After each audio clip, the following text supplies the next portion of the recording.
I'd like to call the Board of Selectmen meeting to order at 7 p.m. Please stand for the Pledge of Allegiance. I pledge allegiance to the flag of the United States of America and to the republic for which it stands, one nation, under God, indivisible, with liberty and justice for all. Good evening, everyone. Good evening. We have on our first agenda item, the Board of Assessors, a presentation of the changes to the Senior Citizen Property Tax Exemption Program. Good evening. So the Upton, is that good? The Upton Board of Speak closer Assessors. to it. Okay. Can you introduce yourself? I'm Valerie Leonardo. I'm the principal assessor. And I'm an elected board member on the Board of Assessors. The Upton, can you hear me? Louder. Can't Volume. hear. It is just in the Just light. need to speak Okay. closer. Oh, there we go. Like, The half Upton inch. Board of Assessors announced new property tax exemption for seniors. Starting in fiscal year 2024, qualifying seniors will be eligible to apply for a new property tax exemption. The amount of the exemption will be the amount of the circuit breaker credit for which the applicant qualified in the prior year, and this is in addition to any other exemptions the applicant may be eligible to receive. The exemption will be applied to the property tax payments due February 1st to May 1st, which is the third and fourth quarter. Applications will be accepted by the Board of Assessors from July 1st, 2023 to November 1st, 2023. As is the case with all exemptions, the exemptions are kept completely confidential. There is a lot of confidential information in all applications. Applicants must meet the following criteria to qualify for the exemption. Age 65 or older as of January 1st. If it's joint applicants, the other applicant must be age 60 or older on January 1st. Owned and occupied property in Upton as the primary residence for at least 10 consecutive years. Other assets do not exceed the excessive assets threshold set by the Board of Assessors. Prior year's income met the circuit breaker credit income eligibility requirement. The state regularly updates the criteria for qualifying circuit breaker credit. For the 2022 calendar year, the eligibility criteria were age 65 or older as of January 1st, 2022. Total 2022 Massachusetts income did not exceed $64,000 for a single individual who is not a head of household, $80,000 for a head of household, and $96,000 for a married couple filing a joint return. Property tax payments, together with 50% of water and sewer expenses made in 2022, exceed 10% of the 2022 Massachusetts income. Assessed valuation of personal residence as of January 1st, 2022 did not exceed $912,000. Assessed value in property tax must be adjusted if it's over an acre. The maximum amount of the circuit breaker credit was $1,200. The town's home rule petition for authority to establish a means-tested senior citizen property tax exemption was approved unanimously on November 2nd, 2021 town meeting and signed into law by former Governor Charlie Baker as Chapter 333 of the Acts of 2022 on December 29th, 2022. If you have any questions, contact me or the board. Thank you. Thank you, Valerie. Thank you very much. Any questions, comments? Looks good. Thank you. Next on the agenda. Do we need a motion? That's just for discussion, it's already been enacted. Do we Next on the agenda, we have the DPW Director wanting authorization to submit lead service line inventory grant. Good evening, I'm Dennis Westgate, I'm the Director of Public Works, and I'm here tonight to discuss an opportunity for a grant that will assist the town and hopefully put a smile on your face. So the Environmental Protection Agency in 1991 promulgated the first lead and copper rule, and in 2021 they updated that to include a lead service line inventory requiring all municipalities or utilities who provide potable water to inventory all of their infrastructure and identify any lead lines. This includes in the household as well. The deadline for completing this task is October of 2024, and it includes a plan that not only identifies where all the lead pipe exists, but a plan to get rid of the lead pipe. It's an expensive proposition and it's time consuming. Fortunately, we have a grant opportunity which I would like the board to consider. The estimated cost associated with performing all of this would be $110,000. The grant is 100%. There is no match. So the town does not have to come up with a dime for the money. Including the application funding, which is $6,000, is included in the grant itself. First time I've seen that, but I'll take it. So I'm asking the board to, one, authorize the grant so I can go forward with it, and two, authorize the town manager to enter into a contract with Wright Pierce to apply for the grant and perform the lead service line inventory. Very good. Any questions, Dennis? None? No, just a quick question, Dennis. So this literally would cover the entire inventory as well as working with homeowners that are interested to do inspections in their house, identify lead pipe, and potentially replace it? Correct. And what we would hope to do is to start off with the low-hanging fruit by putting a home self-assessment and survey and teaching the homeowners that have town water how to look at their own pipes to identify lead pipes, and then that will knock some of them off the list, and what remains, then we will have to go into the home and inventory ourselves. Yeah. Thank you. I take a motion to authorize Dennis to file for the grant. I move that the board authorize the town manager to apply for funding under the lead service line inventory grant program. Second motion? All those in favor? Aye. Aye. Take a motion to authorize the town manager to sign any contract that comes up.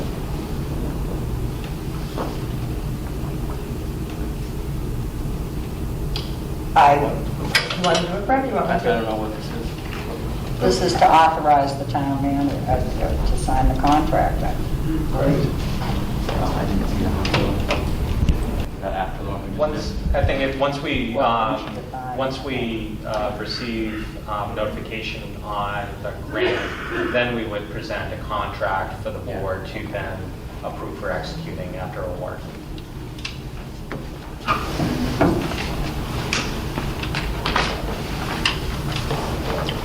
So then there's no motion, so next, Dennis, that works, right? It To does. apply for the grant? Okay. That's the most important part. All right, as long as we get that. Free money's free money. That's right. We'll take it. Can folks hear us okay without the microphones? Probably not. Okay, Yeah? great. Okay, good. If you can't at any point, let us know. You're here to hear us. All set. Next on the agenda, we have a discussion of response to site eligibility application for 40B at 4551 Main Street. Locus of Building Corp. is the applicant. Could we hear from? I can start unless you want to start, Jim. I was going to offer for the board, Michael Antonellis, Director of Land Use Inspectional Services, has been coordinating on the staff side and can talk about the site visits, some of the staff comments before maybe we open it up for other Okay. comments. All right. Mike Antonellis, Director of Land Use Inspectional Services. Like the town manager just said, I've been working with staff and representatives from the boards with regard to the site eligibility letter. Last we left off with this, at the last meeting, we were to schedule a site visit. So that has been conducted. I reached out to all the applicable department heads and staff, as well as representatives, like I just said, like representatives from boards and committees. We met, I think it was May 19th, it was Friday. Nice day for a walk. And so you all had the chance to go through the property. And I mean, it looked like woods, which is what it is currently. But got a better sense of, I'd say, definitely the topographic nature of the site and things like that. After that, I coordinated soliciting comments from applicable staff, and I compiled that in the draft that was presented in the packet for you tonight. The letter itself is intended to be a draft for discussion purposes, for your purposes tonight. You know, language can change in it, obviously. If you have additional concerns you'd like to add onto that, we can, you know, certainly Joe and I will work to finish up the letter to submit for tomorrow on your behalf. The letter, we struck a tone of generally supportive, you know, understanding that the town is below the required 10%. So we are, you know, 40Bs are, you know, can happen in town until, you know, we either hit a different mark or we're at or above that 10%. Some of the, I'll just skip to the concerns that staff had raised.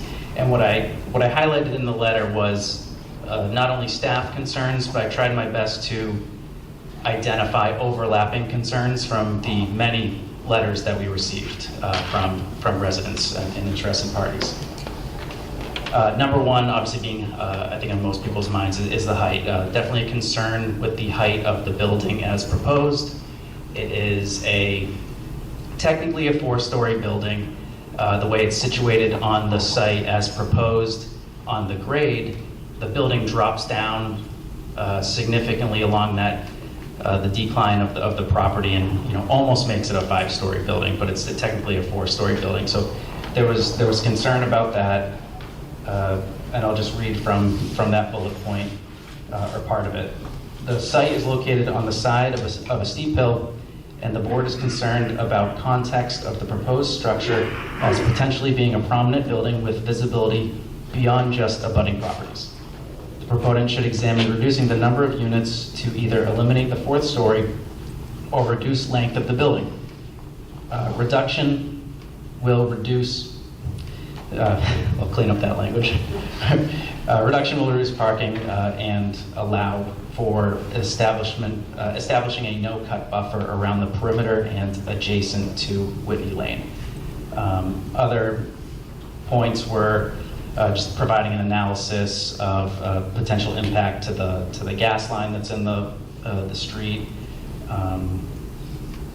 identifying the fact that Upton's schools buses do not go out into private driveways, so coordinating with the school and identifying how they're going to get school children onto Main Street safely for pickup and things like that.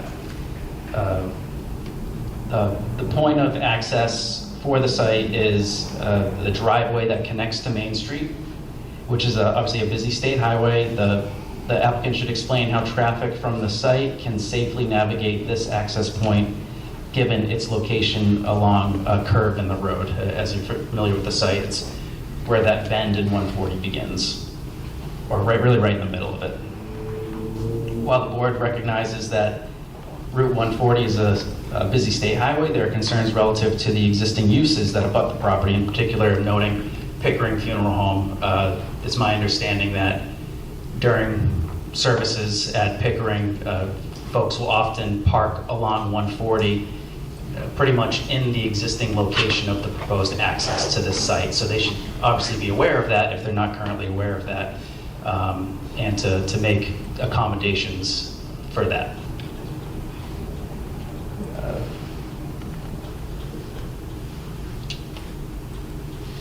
Trash storage, they in the proposed site plan, they did identify locations for trash storage, I believe, but they should be just be considerate with the proposed locations of trash, because as I learned through receiving comments, that apparently there's a large concern about rat infestation, I guess specifically on that property. So there's a concern that when construction starts, obviously those they're going to go somewhere. So being aware of that ahead of time, potentially providing for provisions to alleviate any situation that might cause. Upton is not to provide any snow or ice control for the proposed site, so obviously the developer will have to take that into consideration for themselves. The fire department obviously wants access along the circumference of the building with the width wide enough to support their widest or largest apparatus, obviously for safety purposes. Stormwater and drainage on the site, obviously a large concern. I know folks are very concerned that it is a wet site. Obviously, there are wetlands on the site, but more than that, there is, and actually what Pickering sent in a letter was demonstrative, and they showed pictures of times of year where it appears that there might be runoff coming from that area and sort of washing out their area of the site. Without, not confirming here tonight that it's actually coming from that site, but there is a concern due to just the conditions of that site and obviously the slope of it. So if water's shedding off the site, it can come down at a rapid pace. So making the proponents aware of that so that they can take that into consideration with their engineering and future iterations of the plan. Examine downstream impacts on capacity of wetland systems to accommodate additional stormwater volumes. The town has experienced flooding of wetland systems from Pleasant Street through to Station Street. Similarly, the wetland system near School Street drains through open ditches between residential properties on School Street and then under Main Street to connect to a larger stream and wetland system at Centerbrook. Adjacent properties to these areas could be impacted due to close proximity. While the state didn't note any priority habitats, obviously we would want the proponent to do due diligence to file any sort of ecological studies to identify if there are significant assets on that site.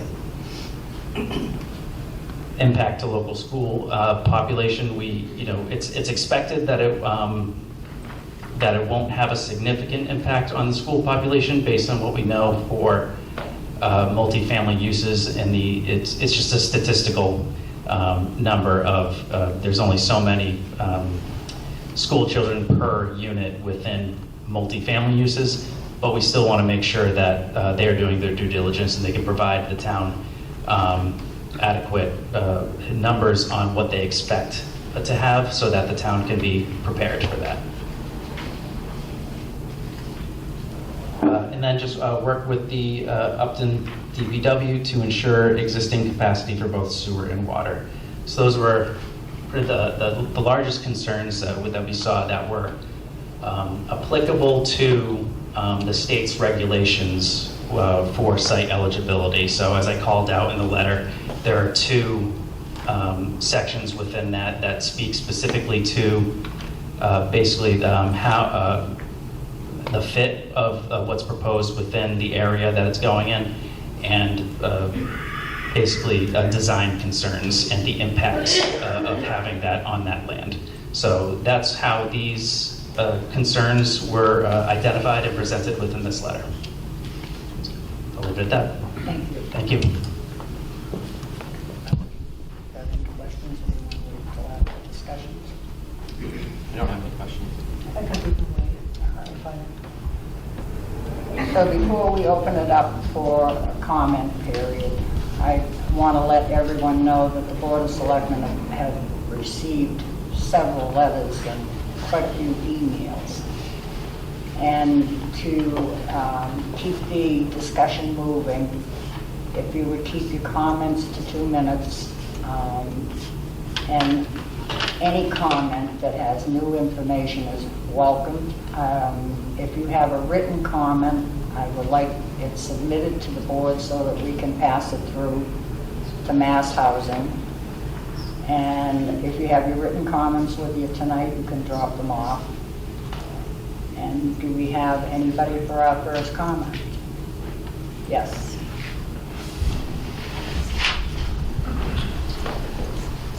Patrick Early, 13 Whitney Lane. I didn't hear anything about wetlands. Yes,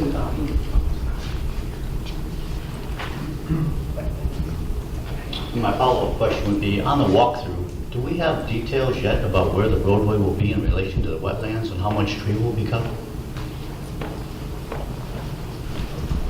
Would the board like me to address comments as we go along? I can't speak for the proponent, sorry.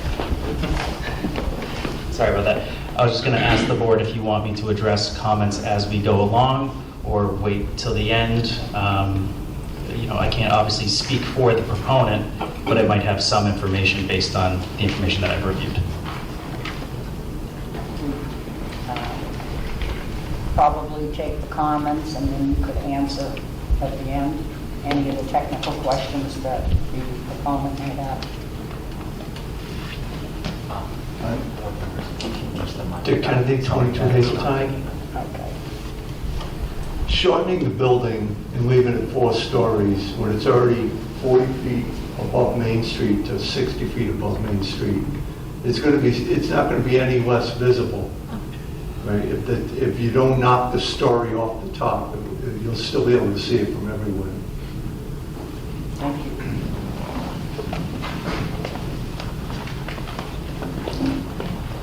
John Green, 19 Whitney Lane. Let me start by saying I'm very much opposed to this. I'm not opposed to 40B. That is the right thing to do. Let me put it another way. This is the worst possible location that we could choose for this apartment. Here's why. It'll impact negatively the character of Upton. We've lived here for 42 years. My first visit to Upton, I saw a horse and buggy. I fell in love with the town. And one of the features of the town is, in fact, its rural character. This proposed apartment complex will take away from that.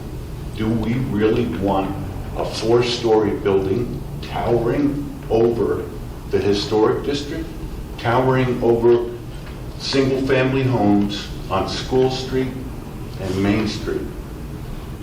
That will have detrimental impact to the character of the town. Upton would no longer be viewed as the rural community that we all want it to be. Safety. As noted by other people, the proximity of this proposal is on 140 Main Street, very close to Fisk Avenue. Fisk Avenue, as we know, we have Memorial School. The traffic from this apartment complex would be such that, do they want to make a left turn onto 140 South? That might be difficult. As an alternative, they make a right turn. Then they make another right turn on Fisk Avenue.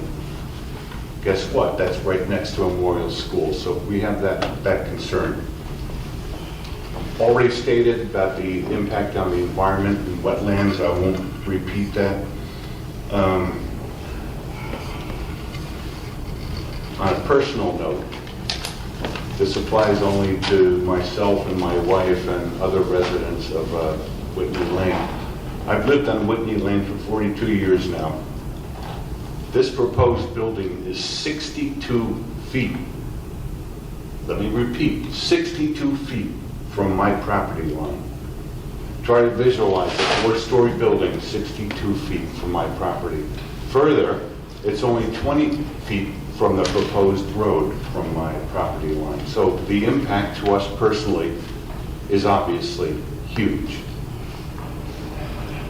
That will impact our privacy. We will no longer be able to enjoy the privacy in our backyard. People 4 stories above us looking down upon us. So I recognize that these are personal concerns, but they should be noted. I'd like to summarize by saying that I certainly support the concept of 40B. It's the right thing to do. It's just that this is the worst possible location for the town of Upton. Thank you.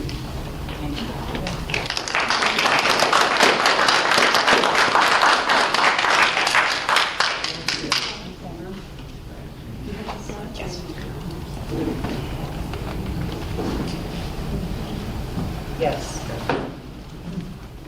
Really, 3 Lower Lane, and so just, I'll get to my concern that hasn't been mentioned, but on the subject of the wetlands, so my understanding is 40B allows some exemptions for local, I don't know, getting around it somehow locally, but not on the state lines. I've heard talk about the concern about the wetlands.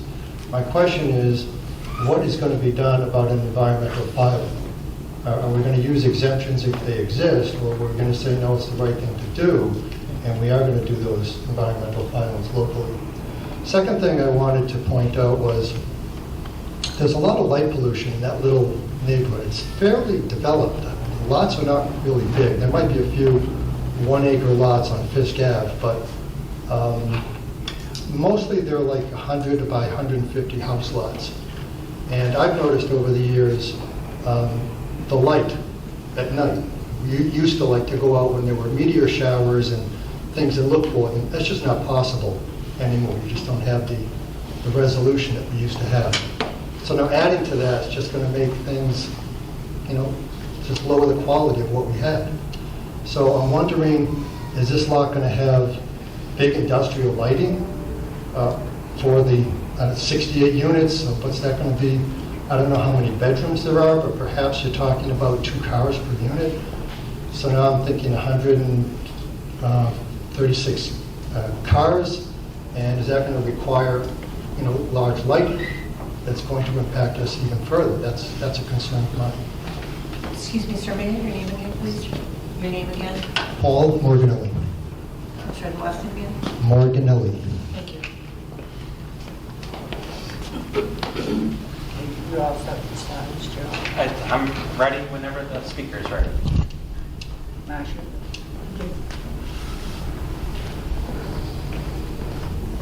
Marcia Kaslowski, 10 Whitney Lane, and I just wanted to give a brief overview of what the group of neighbors have been doing in supplying information to the neighbors and community, and also getting feedback, and we've received a lot of feedback from us, and I shared a file with you. Hopefully you have all that accessible.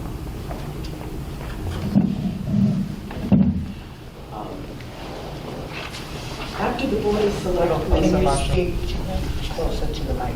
okay.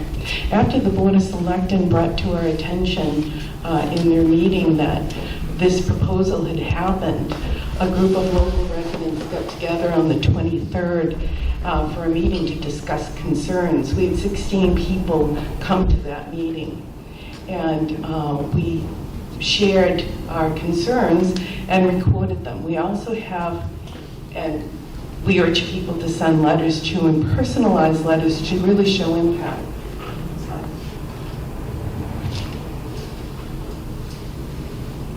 Our big thing was to get the word out and set up communications. We've created flyers. I hope you've all seen them. We had a meeting summary of all the concerns and what we were doing from that meeting. And if you want a copy, send it to that email, and you'll be on the mailing list, and let me know. We'll forward the information to you directly. So we have neighbors now talking to neighbors as they're finding out. And we asked residents for the personal concerns to be heard. We had 30 letters written. We had 16 emails agreeing to all the concerns and 63 signatures collected. And if you think I can't do math, it's because more people signed a single letter than one. So we've sent copies, we've shared a file with the planner and BOS. We did the same with Mass Housing, and yesterday we sent a hard copy to Mass Housing, so it'd be in before Thursday. And tomorrow we're going to send a packet to Senator Fatman and Representative Meridian. After the BOS meeting, the previous BOS meeting, we met them outside, discussed, and they said that they would help us if they can, and refer us to people for assistance. Every real estate agent has three things: location, location, location. And for us, it's the same thing. The things on this slide now relate not only, we learned it's not only our little group in the neighborhood, but it's the community affected by some of these things. For instance, drinking water, the wetlands, contamination, erosion, and someone already brought up Memorial School safety, traffic and accidents. Local residents are concerned about the noise, the property value, possible blasting because there's ledge everywhere, the light pollution, rodents, tree loss, and solar panels stuck on the roof. So you have a 4-story building with solar panels on top. With drinking water, if we don't have drinking water, we don't have a town. Okay. We're worried that with less exposed ground to absorb the water and slow the flow of water, we're going to have more erosion and more issues. The more asphalt and roofing we have, we're going to have road salt, chemicals, pesticides going into the underground water. So we have 2 pumping stations and 4 wells within 2 miles. So we have to worry about the underground water. And the underground water isn't just for people with town water. It could affect private wells in the area too.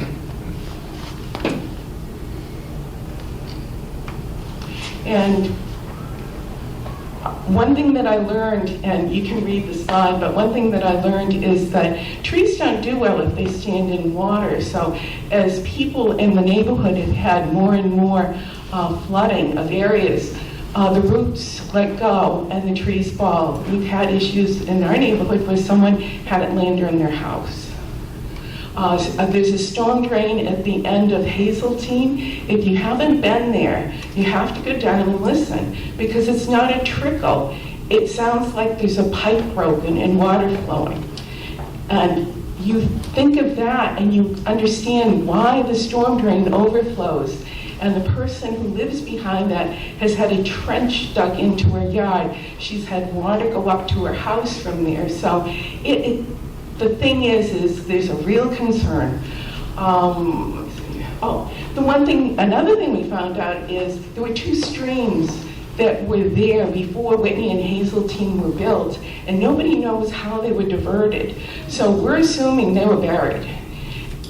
Almost everybody in the neighborhood has sinkholes, and you truck in dirt every year or 2, and you fill them up, and you overflow them so that you can last a little longer. We think this is now because of running water, not just buried brush. Now here's a picture. We talked about the property across from 140 that has water floods now, wetlands now, and water flooding at times. This is what it looked like before. It was a buildable lot, and this is the area now. It's deemed wetlands on the map for the state, and you'll notice a lot of skunk cabbage in there. There's a stream running across his property into the next property, and they built a bridge over it.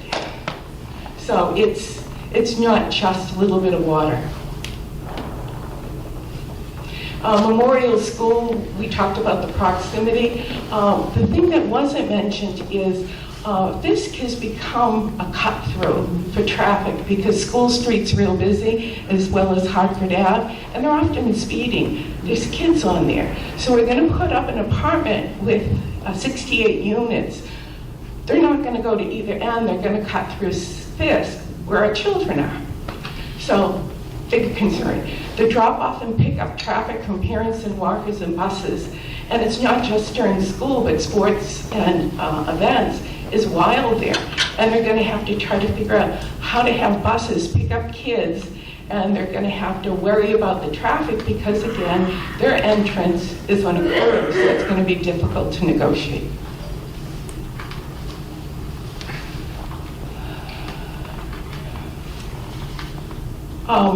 I think you might remember this on the Country Super. I wanted to emphasize the traffic on 140 usually moves fast, which is a concern. And it was pointed out to me that Upton is now such a cut-through as to get to 495 and 140 that the surrounding towns, as they grow, they impact our traffic. So even without building, we're getting the impact of traffic. We need to set up a toll road is what we need to do. But Derek used to call Grove and Main the intersection Kelly Square of Upton, and now we're getting that in other places.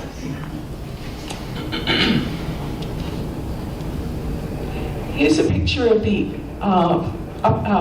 funeral home, Pickering Funeral Home in Upton. And superimposed is a building behind. So when you look at that, you kind of look at the historic work. Thank Craig for that. When you look at the historic district, I mean, you look at the funeral home, it's one story, it's treed, it fits right in, and then you have this hovering. It looks like Godzilla coming to prey on the town. And on Whitney Lane, here's one of the colonials with trees in it. And here's what it could look like.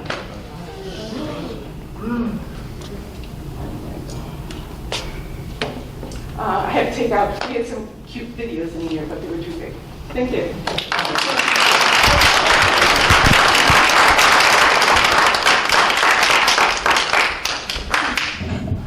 Sue Perry, 24 Hazeltine. I don't think this is a location for this proposed building. And it's not very sustainable for the town of Upton. The wetlands run, I've walked that site myself in the wetlands. There's a stream running right through there. Let's not waste money on something when we can already use something that's already there. Thank you.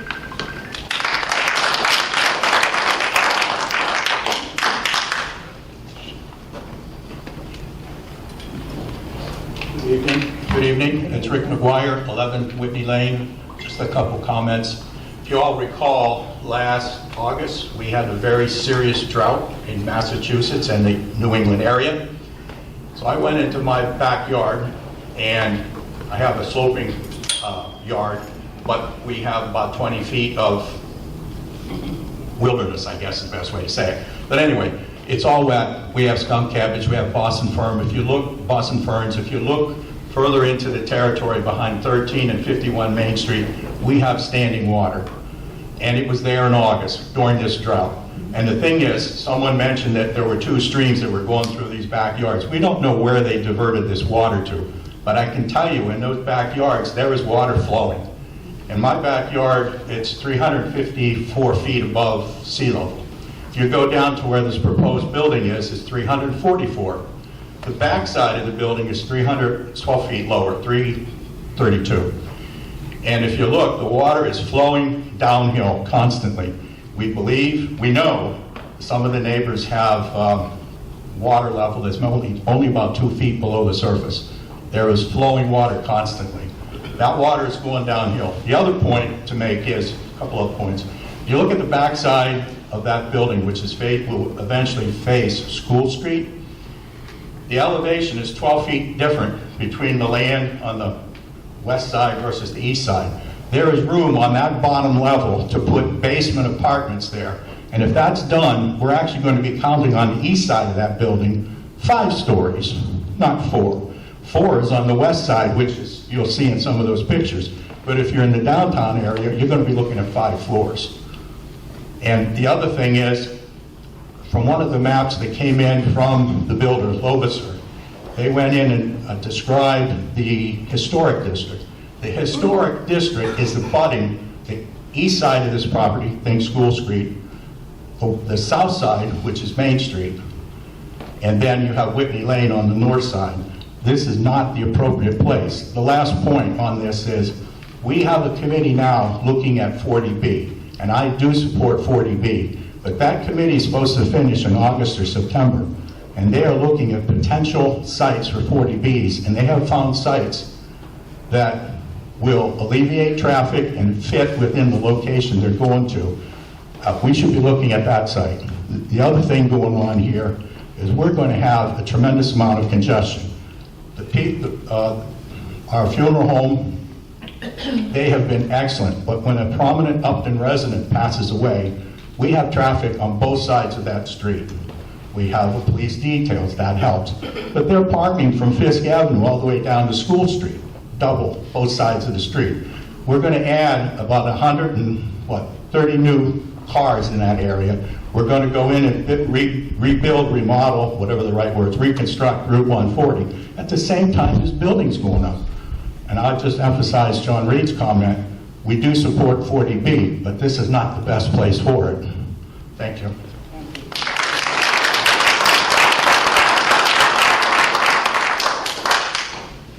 Do we have any other comments? Yes.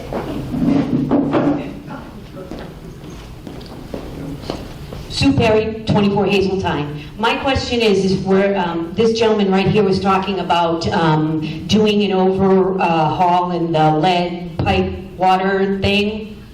You know what I'm talking about, right? Yes. Okay. Why don't we wait until that's done and find out where this water's flowing? Because we're going to discover something when Dennis goes and does his thing. And we're going to find out where this water is flowing. And we're going to find out, oh my gosh, there it is. Because if we build this big building, it's going to sink. Thank you.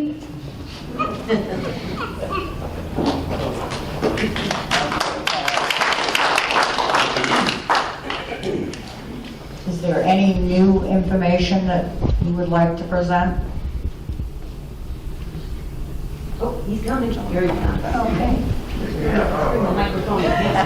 Take your time.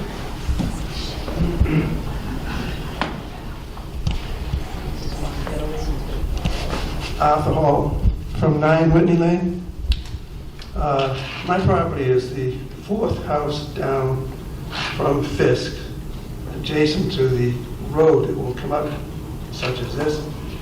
And I'm wondering about the width of the road and the requirement of the school to have sidewalks within a certain distance of the school. So if you had a sidewalk that goes around that street, how wide would that be? And is it actually possible to get a sidewalk in the street between the houses on 140 and the houses on Whitney Lane? I don't know if there's an answer to that question, or it's been raised before, but I'd like to know if that's logistically possible. Thank you.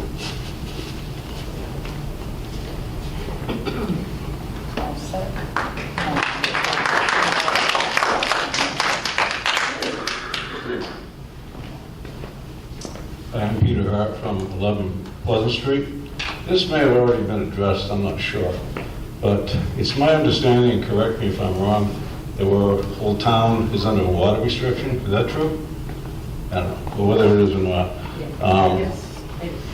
How are we going to, if that's true, then how is that going to affect the water supply by supplying all these new units? I mean, where's the water going to come from? If we're already under a restriction, what is this going to do?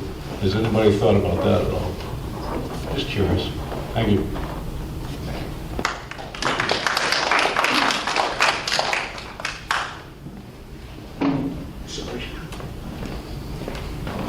Hi, I'm David Lip, 18 Nelson Street. I've been listening to a lot of the comments, and one of the things that's coming to my mind is, does the town have a plan, a long-term plan to deal with the 40B issue? Because in a way, that's the problem. Because we haven't got to that 10% yet. And the town's been talking about it for years and years and years, but I'm not hearing the big plan. If we had a plan, would it then make sense to then say, okay, if this is not the appropriate place for the 4 or 5 stories, whatever it is, which I understand, it doesn't make sense that this is the right place, okay? If we had a plan, could we then deal with that issue and put the 40B units in more appropriate locations? That's the issue. And that's what concerns me, because I don't know if the town has a plan. So that's what I want to say. Thank you.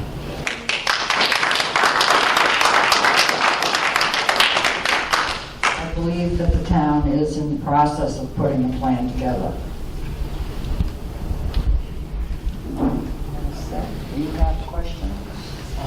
or comments? So just a couple of quick,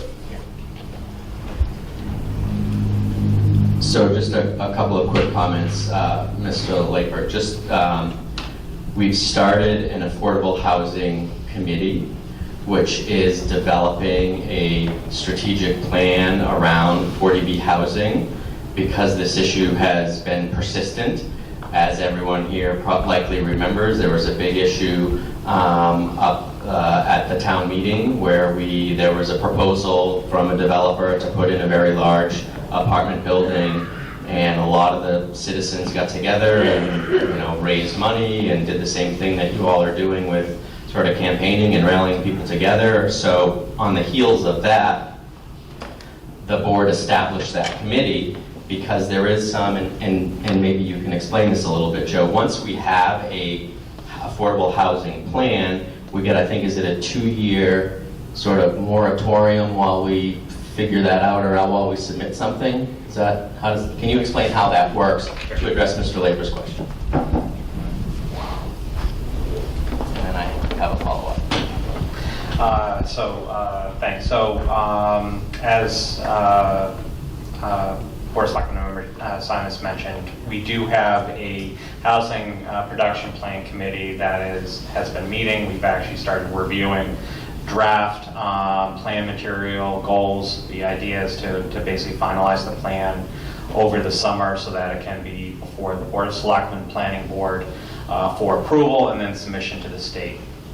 Once we have a approved housing production plan, then we're able to then count units that, say, are created that add on to our housing inventory. It's called SHI, Subsidized Housing Inventory. And if we produce a certain amount of units, 0.5% and then 1% of the total that we need to meet to get our 10%, then we enter into a safe harbor period where we either get 1 year or a 2-year basically freeze, so that if a 40B comes in, we have the ability to deny it. Means that we basically have a little bit more control. If there's a 40B that we'd like to support, we can still approve it. But if there's something that came in that was not fitting in with the goals of the town, any other planning documents, it does give the town the ability to deny a 40B. So that's what we're trying to get ourselves set up for. That's what the housing production plan will allow for us to be in that position. At this time, we don't have those things in place to address this submission. This is just site eligibility. There's no comprehensive permit that's been submitted to the town yet. That's what they're seeking approval for this site from Mass Housing. And at some point, if Mass Housing does deem this site as being eligible, then the applicants, the proponents, would submit a comprehensive permit application, and that would be in front of the ZBA.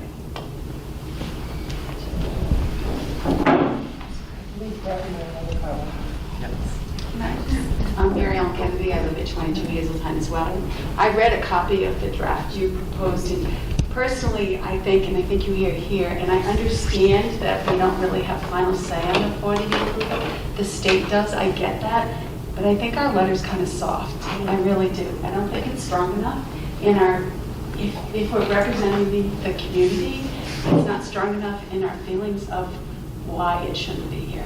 I mean, the fact that you put in the letter that if they address either the width or the height of the building, I don't think either works personally, or all the other issues that were raised. So I just think the letter isn't strong enough in our feelings of representing the community. Thank you. Agreed.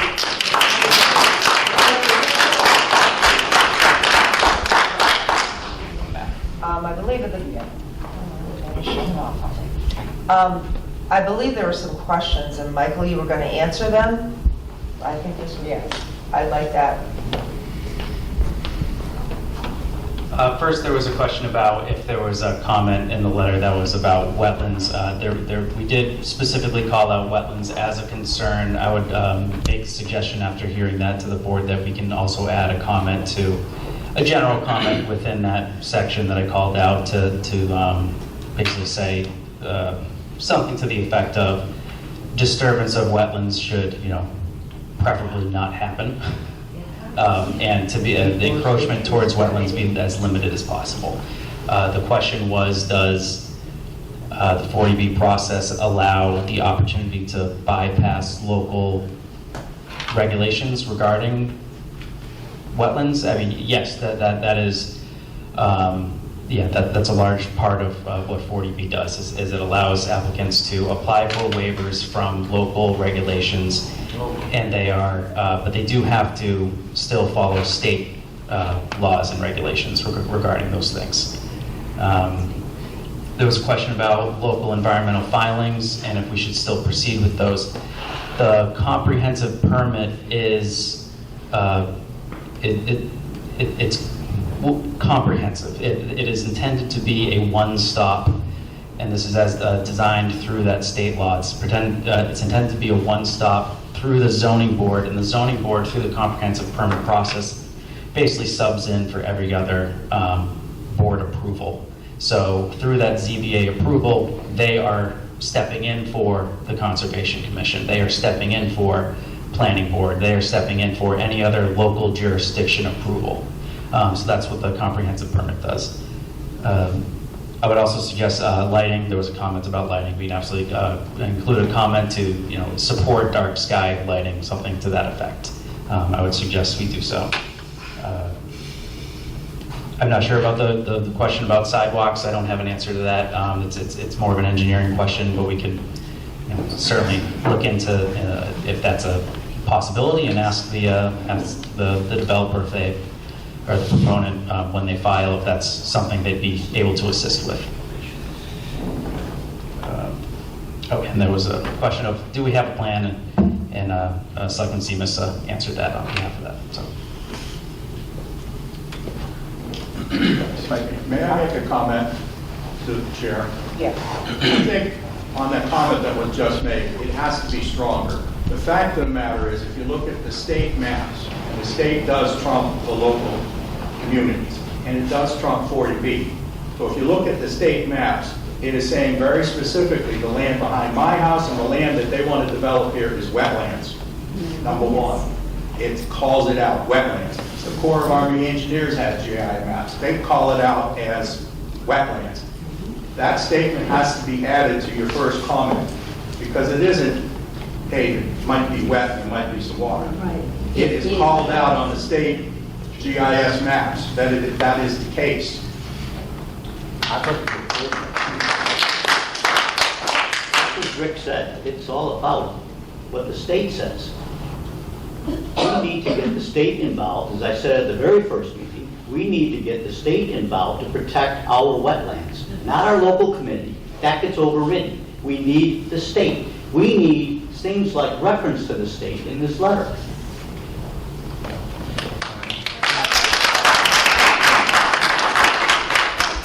Mike, probably.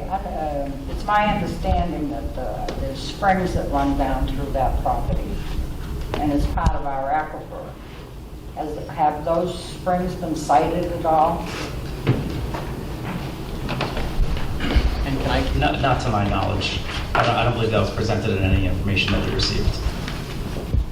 And can you confirm whether or not and I don't know if you've looked, I've been looking at the GIS maps for the better part of while we've been talking here and previously, just to get the literal lay of the land. I don't see that there is any wetland here. There's obviously some nearby. There is.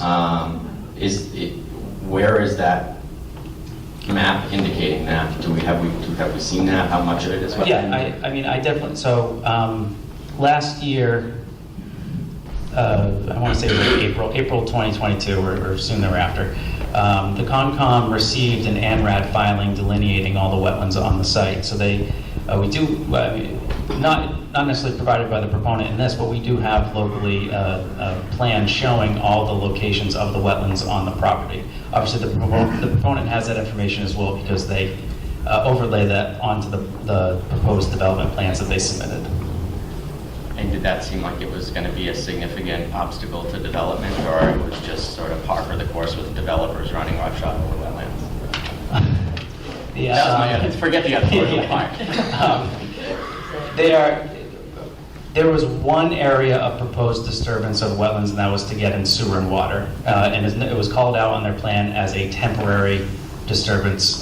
So I don't know exactly what that means, but I assume it means that they would be replacing the wetlands after they get underneath it in order to service the building with that infrastructure. The rest of the development appeared to be outside of the boundaries of the wetlands. I can't speak to the local buffer jurisdiction and whether or not they are encroaching on that. Thank you. So if I could just comment on a couple. Just commenting on for people in the audience, but also for the board. One of the challenges from a staff side is always trying to capture what ends up being the intent tone of the board. So it's always easier to address that part of it. That's at the beginning, that's the first couple paragraphs. And that's something, depending on what the board would like to see, we can easily modify to address, because it doesn't have an impact on then the other issues that are being raised, that there are wetlands on the site. I just put up on the screen, because this is what Michael just referenced, that Conservation Commission a year ago did approve an ANRAD, which basically is a way of delineating the wetland resource areas. So there are clearly wetlands on the site, there are buffer areas. While the 40B developer is able to ask for waivers from local environmental regs, they absolutely have to comply with state DEP, state stormwater requirements. So state approval is essentially needed for that. The challenge is that state wetland and environmental regulations are very often less stringent than those adopted at a local level. There is standards that would have to be met, but they're not our local ones. So just wanted to address that. So one of the things to help finalize so we can get that comment letter into the board is basically identifying the tone that the board would like to see. We've had some public comments as far as that, supportive of affordable housing, but this just may not be the right site. That should consider other sites. That there are design aesthetic issues as far as height, density, clearing up to the property line that demonstrate this is a constrained site. So it's that sort of language that will help Michael and I finalize things for the board. Yeah.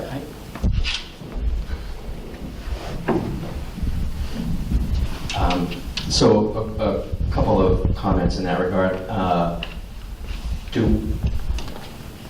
This is the local ANRAD delineation of wetlands? Is there a difference between local and state? So would the state look at this and say, yep, these are wetlands?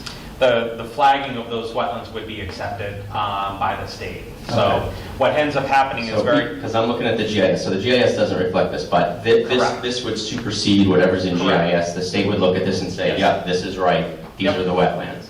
Yeah. Okay. Because that line's agreed upon by the applicants, the proponents engineer, and then the town's peer consultant. Okay. So to me, this looks very much like what was done by the same developer, and I have all the respect in the world for Mr. Loberser and his operation and his organization. He's done a lot of great development in town. He's done a lot of great development in other towns and surrounding areas. He's always been very wonderful to work with. 149 Main Street was a little before my time when I got here. So by the time I was involved, it was too far down the road for us to do anything about it. And I remember talking to several residents there who really expressed a lot of what the citizens here are expressing, which is there anything we can do about these types of things? And we've set up the committee, they're doing their work, so we as a community are doing what we can to come up with a plan. In the interim, at least from my perspective, this proposed development for several reasons, a couple of which I'll share briefly, is going to be an unmitigated disaster. Those are my words.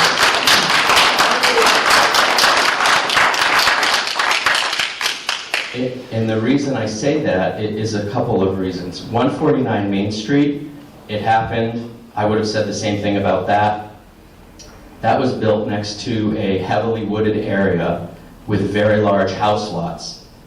Not great, not a great site, there's no perfect site, but it was next to open space, it was next to wooded land, and so there's some whatever you want to call that, absorption, or if there's less of an impact, because it's not like this parcel is stuck in the middle of smaller, it looks like quarter-acre house lots, 360 degrees around, and you're going to go in and clear cut that and put in anything. I don't care if it's a one-story building, it would be a disaster.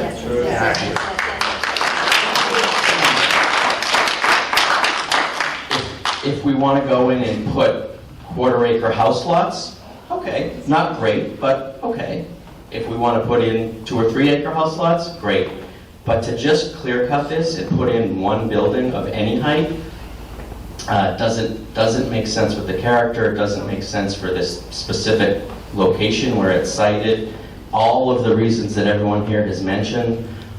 So at least from my perspective, I can't overstate the strength with which I would word our dissatisfaction with this proposal in our letter to the state. That's my proposal.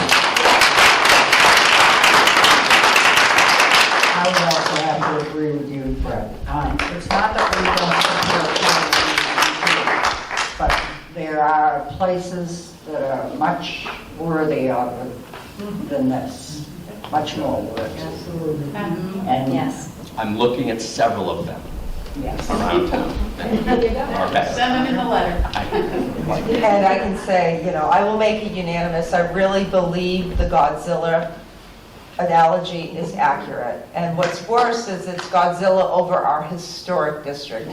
It's also higher than the center of town, and that is all we are going to see. And then my other concern too is also the natural springs. When they start digging, are they going to come up? You all know there's an issue on Fisk with that culvert because there's a natural spring there. So we should, Michael, word it much more forcefully. As a member of the Housing Production Plan, we are looking at other sites. Maybe we can convince this developer something else is more appropriate. But I also think a lot of it is the wetlands and the animals and everything else that lives there. They'll be lost forever.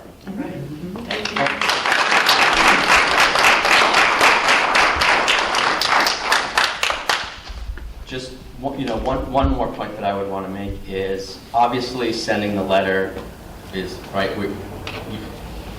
That's what we can do. We're going to send the letter. We're going to send it with the feedback. We'll reword it. It will reflect our opinion, reflecting this conversation and all of your perspectives as well. So thank you for that.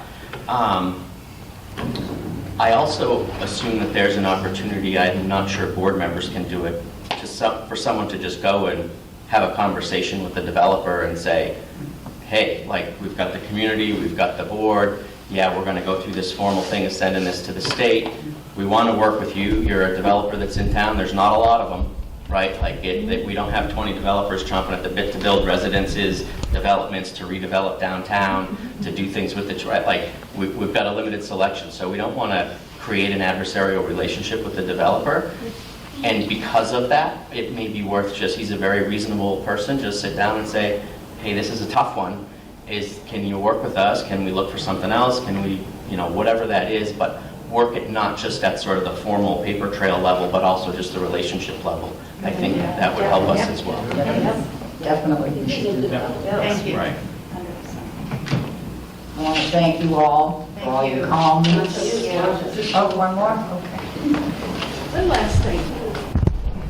I told to a lot of people are calling me. So someone said that in the Conservation Commission, they voted on 0 Main Street, but it was last year, and it was that property. So there's some rule where you can't apply twice for the same property by the state. So does that, what happened? So I can, and actually, Michael, you're the one that did the research, so take all the credit. Well, so I believe the rule that's being referred to is, and I don't have that specifically. I have it. Okay. But, yeah, no, I'll look at it. Yeah, it's relative to,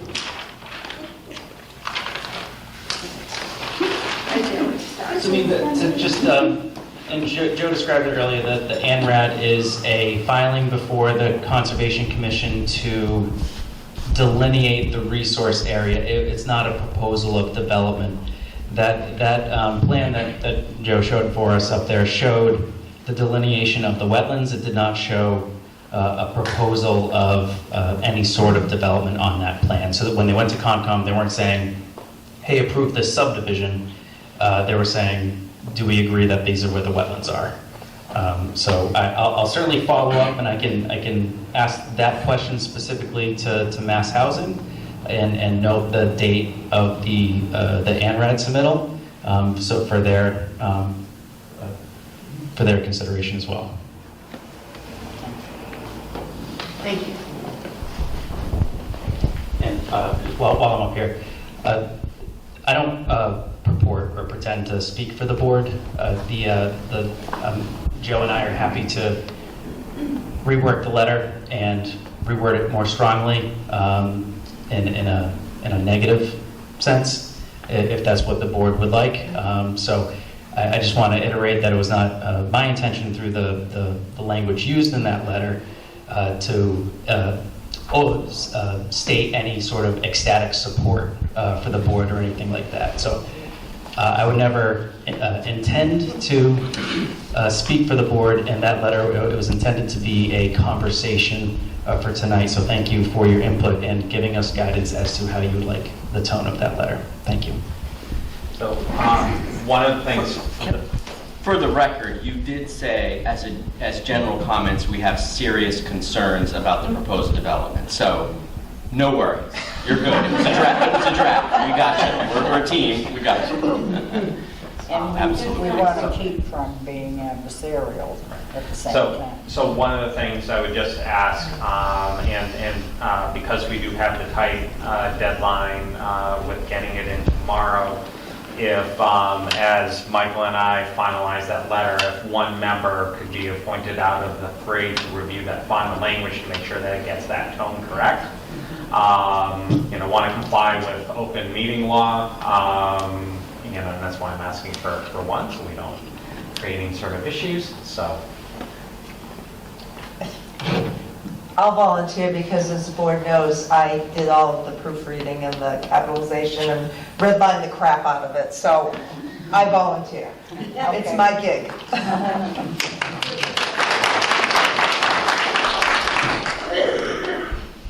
So we shall.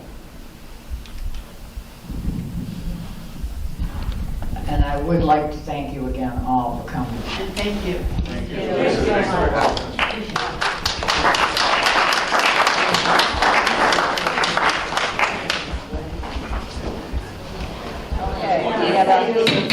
Back there, so I love it. Yeah, we had Mr. Town Manager, give us your report.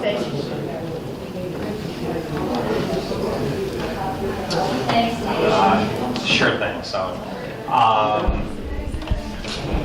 don't want to sound like a broken record, but again, things are very busy in town hall and in town in general. Update on a couple items. One of the things is that speaking about this building, we're still going through doing testing. Code department had conducted a generator test. Let's just say results were fun. We're still working through some issues to make sure that it's correct. And this typically happens with new buildings. What gets designed, what gets installed, sometimes things just don't go right. They need to optimize systems. They need to make sure that what was promised actually works the correct way. And I do have to recognize Dennis Westgate, not only Director of Public Works, but also facilities honcho, who has really gone above and beyond, including being out here at 6:30 in the morning to meet people, to open up buildings and make sure that the tests are being run, coordinating, optimization of lighting, HVAC, electrical, getting access to all the software that's needed so we can control the building, giving me what seems to be morning updates. When we're meeting at 9 o'clock, I have a feeling he's already spent a lot of hours here dealing with issues. So, like I said, with any new building, these things happen, and we're slowly kicking things off that list. But do want to recognize Dennis for his role in really taking that on. We're also approaching the end of our fiscal year 23 year. That also is when working with HR, we have departments conduct their annual reviews for staff, as well as myself with department heads. So we're starting that process. We did sign a contract with GovHR. They're going to start work second week of July on our classification compensation study. This was something that was approved at our May 4th town meeting. We just, and I had Michael Antonellis, Director of Land Use Inspection Services, who's been coordinating, collecting, and doing some of the assessment of the 40B. That's only one of the things he's been doing recently. He also coordinated and submitted the application for MassWorks. That application was for $3.6 million for construction of water and sewer infrastructure along 140. Not only working with Dennis and I, but also the Governor's Landing proponents and their engineers and our engineers. He also submitted grant applications that same day for pre-permitting work for the gravel lot on Grove Street, site feasibility through mass development for Holy Angels, and also zoning assistance for developing a zoning inclusionary bylaw, as well as bylaw to satisfy MBTA communities. You heard from our principal assessor that the Board of Assessors had voted to approve the senior means testing for senior tax exemption. Also, it should be noted that this comes out of the town's overlay and is not reimbursable like some other programs are, and is only applied to the third and fourth quarter tax bills. Town clerk, as well as the rest of town hall and departments here at the community center, welcome third graders from Memorial School yesterday. I have to say it was great having police presence in the driveway of town hall. I don't think I've ever seen cars come through this intersection slower than this day, and it was a lot of fun. A lot of departments really came together to teach students and their parents and teachers about the operations of their department, how it fits into the larger job that town hall, town departments do in town, and even made it fun. And I've already started to hear from some of the departments in town hall that, oh, well, that department had little goodie bags. We're going to up them next year. So I anticipate this is going to be a little bit of competition next year when we do that. For DPW, street sweeping has completed, line painting has completed, hydrant flushing has been completed, and they're going to start doing catch basin cleaning soon to finish by the end of July. Dennis already talked about the new DEP program for inventorying lead pipe. And last couple of weeks, residents as well as the board may have noticed trucks that were installing fiber on utility poles.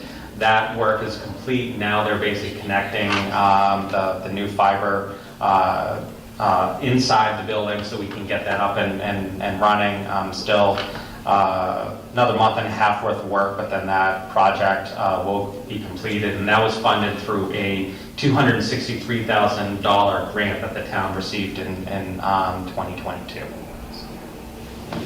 Thank you. Thank you.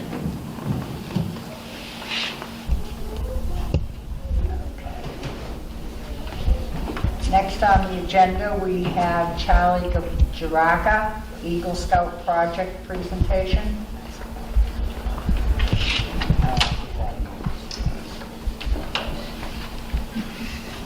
I have some packets to hand out.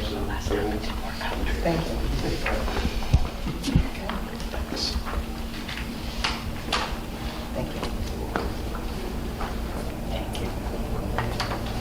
Thank you very much. A lot taller than the first time you met Charlie. 6 months ago? Oh, yeah. Yeah, my name is Charlie Baraka. I was here about a year ago, if I remember, for my previous idea of a god rocket. But that turned out to be a little bit too difficult, so I switched to like an easier, more like, it was easier to follow like ADA rules and stuff, so I'm gonna be building 4 picnic tables at Kiwanis.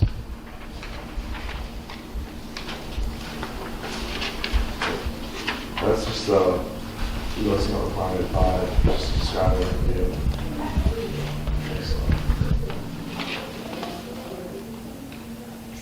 Oh, next one, sorry. Alright, so here's a list of like the 4 previous projects before me at Kiwanis, which was the gazebo, fire pit, the trail map, and the flagpole, which was 2 years ago now. This describes the picnic tables a little bit. I plan on replacing the tables which have fallen into despair and could pose a safety hazard. And this supports the Upton Recreation Department's commitment to making recreation available to all residents and demonstrates that the town of Upton is being proactive about being inclusive and accommodating people with disabilities. So I plan on making 4 tables. That's a link to the design right there. You see on the side of it, it's like wheelchair accessible. So if you pull a wheelchair up to the side, you can get around the bench part of it. As you can see, it turns out to be 500 $500 basic since it's all the pressure-treated lumber and other materials I'm going to be putting into this.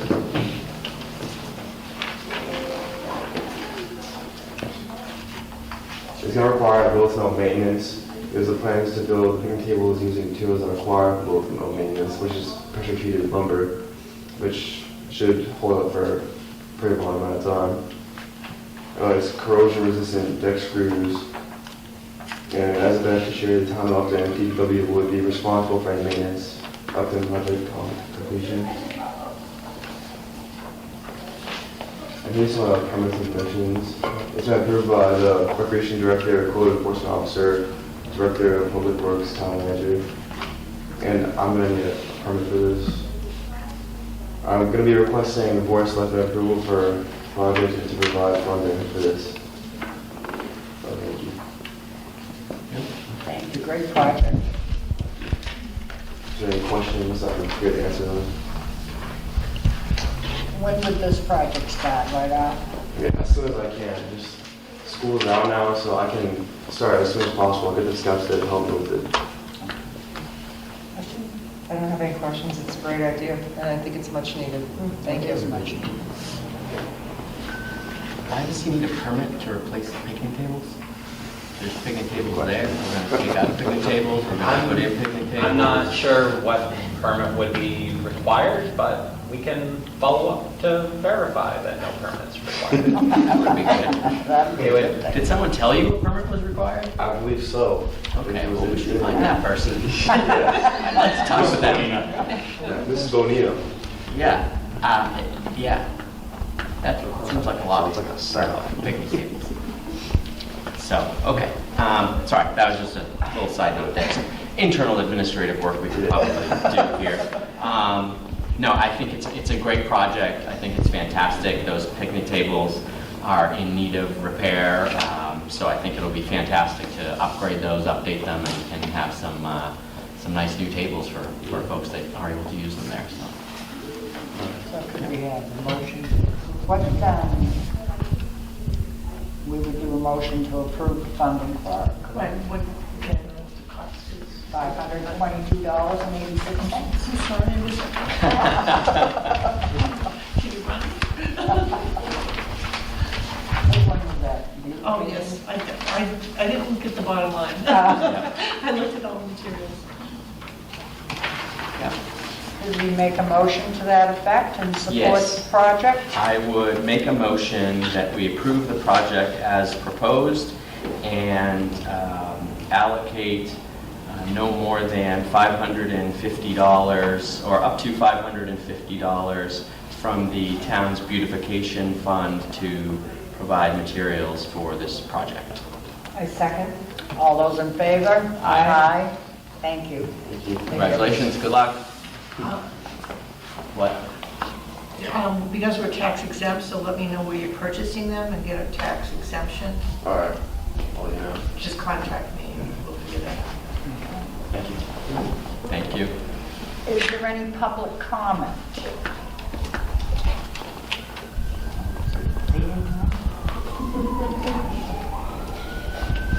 Next on the agenda, we are going to pass over 6B. There's several questions that have arisen regarding this, and we would bring it up at the next Selectmen's meeting after we get our questions answered, and maybe Mr. Westgate can give us a little input. Sure. I had asked that this be placed on tonight's agenda in anticipation of a healthy conversation regarding it, but I had a conference call with our design engineers about a couple hours before the meeting, and some new information came to light that posed some questions that they need to research for me to provide the right answers. So I would unfortunately not be able to answer the questions that you probably would ask of me that I asked of them. So to make it a fruitful meeting and productive, I ask that we move this to the next meeting.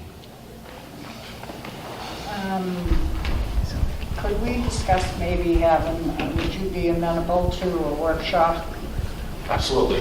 where all the proponents of the project or interested parties of the project could be present and discuss all the detail? So. Could you set that up, Joe? Okay, thank you. Will you back? Sure, yep. Absolutely. Okay. I'm just curious, from a timing perspective, is there a reason we wouldn't just do it at the next meeting? Oh, we want to have to, I would recommend we have the workshop next week sometime early. I guess my And question then is, do the- why, or is there a need to do that? Is it just a timing thing, or? I'm sorry. Yes, sir. It probably would be beneficial to have a workshop so that I suspect that a great deal of questions are going to come out of this discussion that I think would be probably more productive to have a workshop prior to the actual meeting where we do a vote on it. Simply because it'll give me an opportunity to pull the engineers in as well so that we can get the correct information.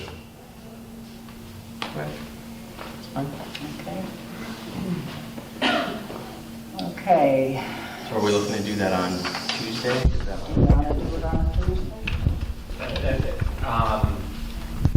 Really what ends up being what the board would be convenient for the board if there's... Yeah, that's easiest for me, just because everyone's already got stuff.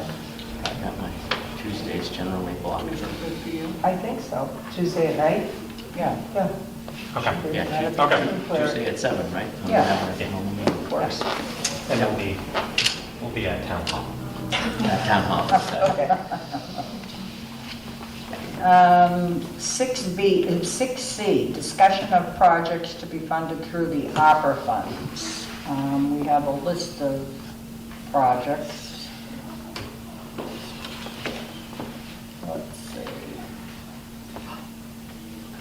So if the board would like, I can just sort of comment, like, one of the things why originally we were sort of pulling together this list in a very quick way, and sort of at least what, now in talking to the finance director, where things stand from his perspective. Okay. And the list is, the first three we've already voted on, correct? Correct. And that is the sewer main engineering at GURR, the Grove Street Bridge, pedestrian bridge and lighting, Maple Ave sidewalk design and permitting. So for website, we approved 25,000 sewer engineering at Grafton Upton, and then Grove Street. The 280 for Maple, that was on for the last meeting's agenda, and that motion to allocate those funds failed for lack of second. Okay. We have the Fisk Ave water main replacement construction. Can you give us a brief overview, Dennis, a refresher for the board? Certainly. So this project is part of the redevelopment of Fisk Ave. Fisk Ave was identified as one of the low-hanging fruit for AC pipe removal. We have approximately 6 miles of AC pipe remaining in town, and it's our goal each and every year to remove as much of it as we fiscally can. This project also stems from the desire to redo the drainage on Fisk that has failed for many years and needs to be redone. The sidewalks, especially because it connects 140 to High Street and Hartford Ave North, and it also has a school on it. So this is a really large project, looking at it as a whole. It consists of replacing the water main, which has to happen first, because all of the other projects would bump into the water main during construction. So we want to get the AC pipe out of the ground first.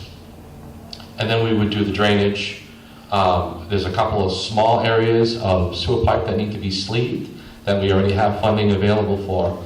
And then we would redevelop the sidewalk to match the sidewalks on 140 and connect to the last tip project. So we would have concrete sidewalks with granite curbing and we do a full depth reclamation, which means the entire asphalt would be removed, a new base coat, a new finish coat. You would have a brand new road from start to finish. And like I said, this was the first part of that project, of the AC pipe removal, and it is shovel ready, meaning that we have already come to the board and proposed a contract. The board has voted on it and approved it. The town manager has signed the contract and all the engineering is finished. So as soon as funding is available, this project will go out to bid and we will start it right away. Okay. Questions? Dennis, is that something that could be done this summer, technically? Absolutely, and that would be our intent. That to me would make the most sense, because then the school buses would not be running. Right. Hopefully done by the fall, early fall? Well, that part of it that's the good news. The bad news is there's a lot more construction Right. that has to be done with that road that will, you know how fun construction is. What was the plan to fund this prior to COVID? Prior to the ARPA funds being allocated? I think the goal was probably Kenny and I had discussed the potential to borrow the money through the enterprise account and devise a payment schedule that would come out of retained earnings. Okay. Or a portion of thereof would have to be raised through the rates as well.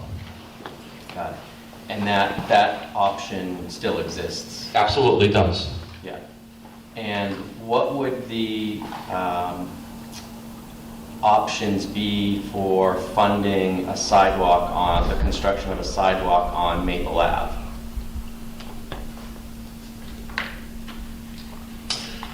Complete streets. And there's another grant that's available through the schools. And forgive me, I have to ask the town manager, I can never remember the name. Safe routes to school. Correct. Those two could become available to assist with the design of that as well as construction.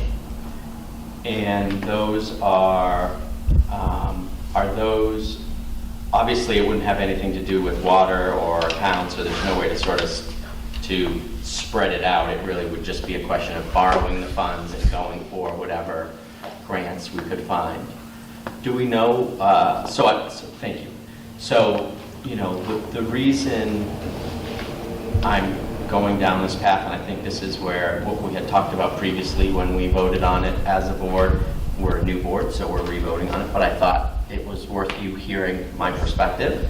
The reason that I believe the funding for construction of the Maple Ave sidewalks should be included as opposed to just the design and permitting is that I think that as a community, the bar for us spending money on a sidewalk for our schools is going to be much higher in terms of justification than the bar for us to justify doing a water main project out of retained earnings that water use customers pay for, right? So I think it's a lot easier to get funding, said another way, to get funding to do the Fisk Ave water main replacement and construction. I think getting that funding and using it is easier.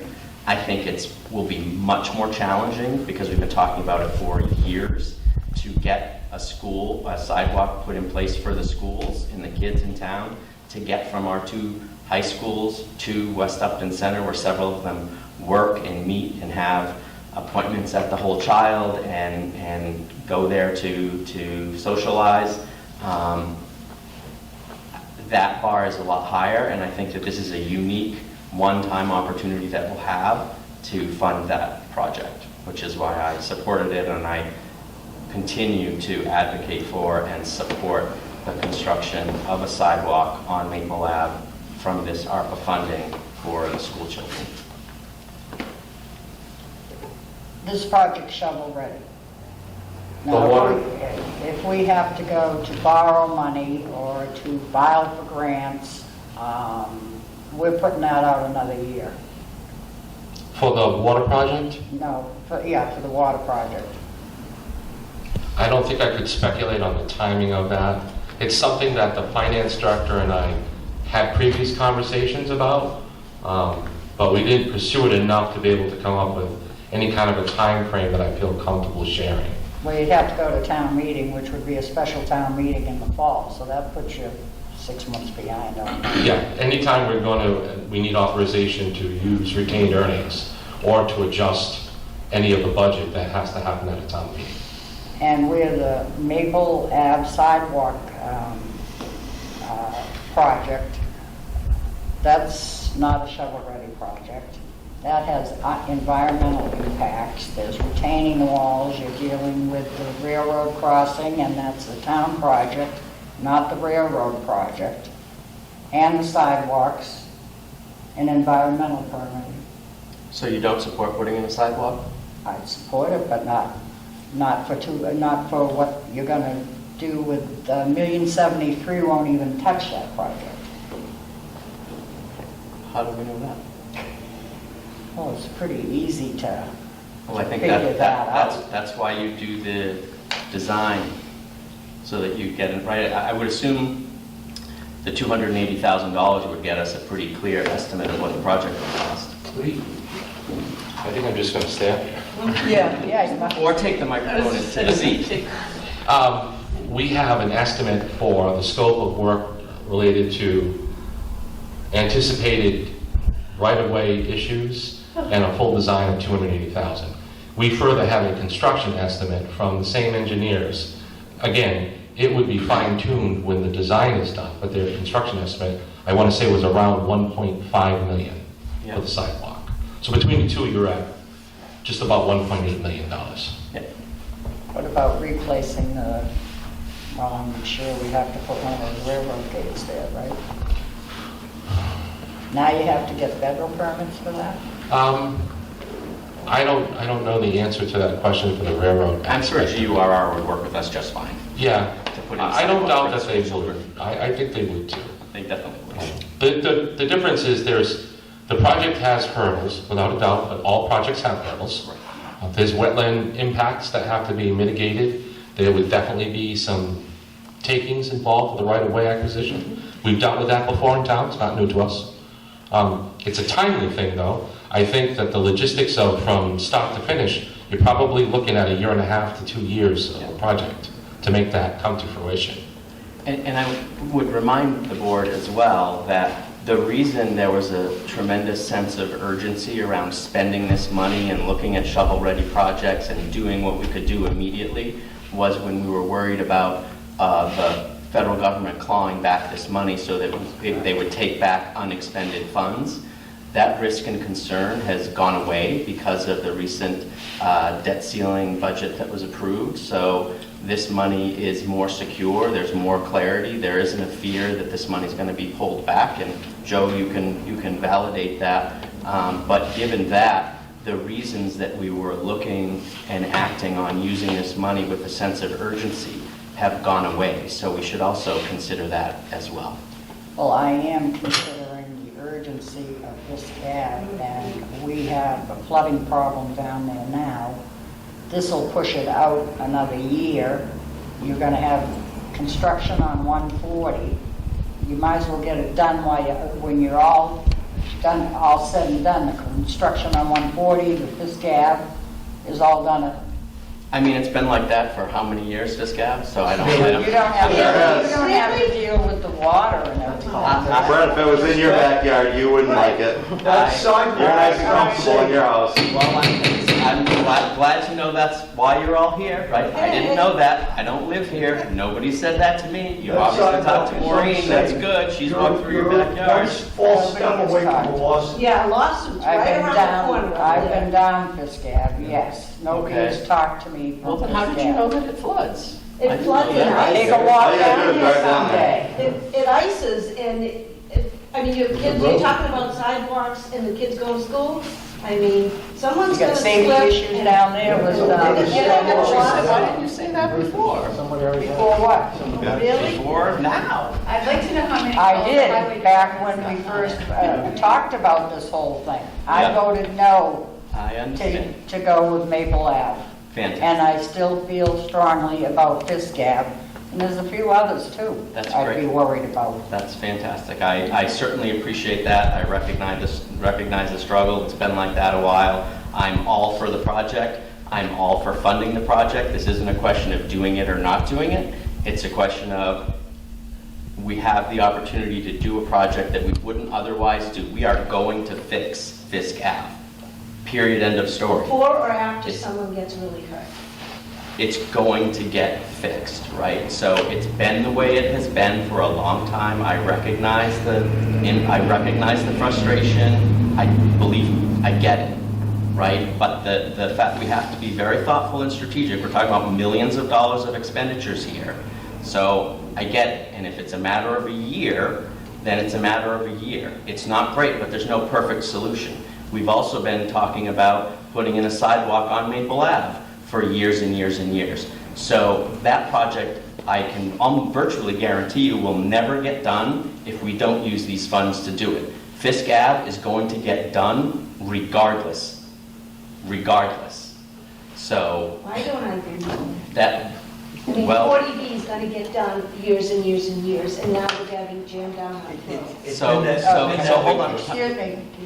So that's my opinion. Your opinion. My opinion, yes. I have driven down Fisk Ave, and my concern is, and I especially saw it, since COVID, there are less and less kids on buses.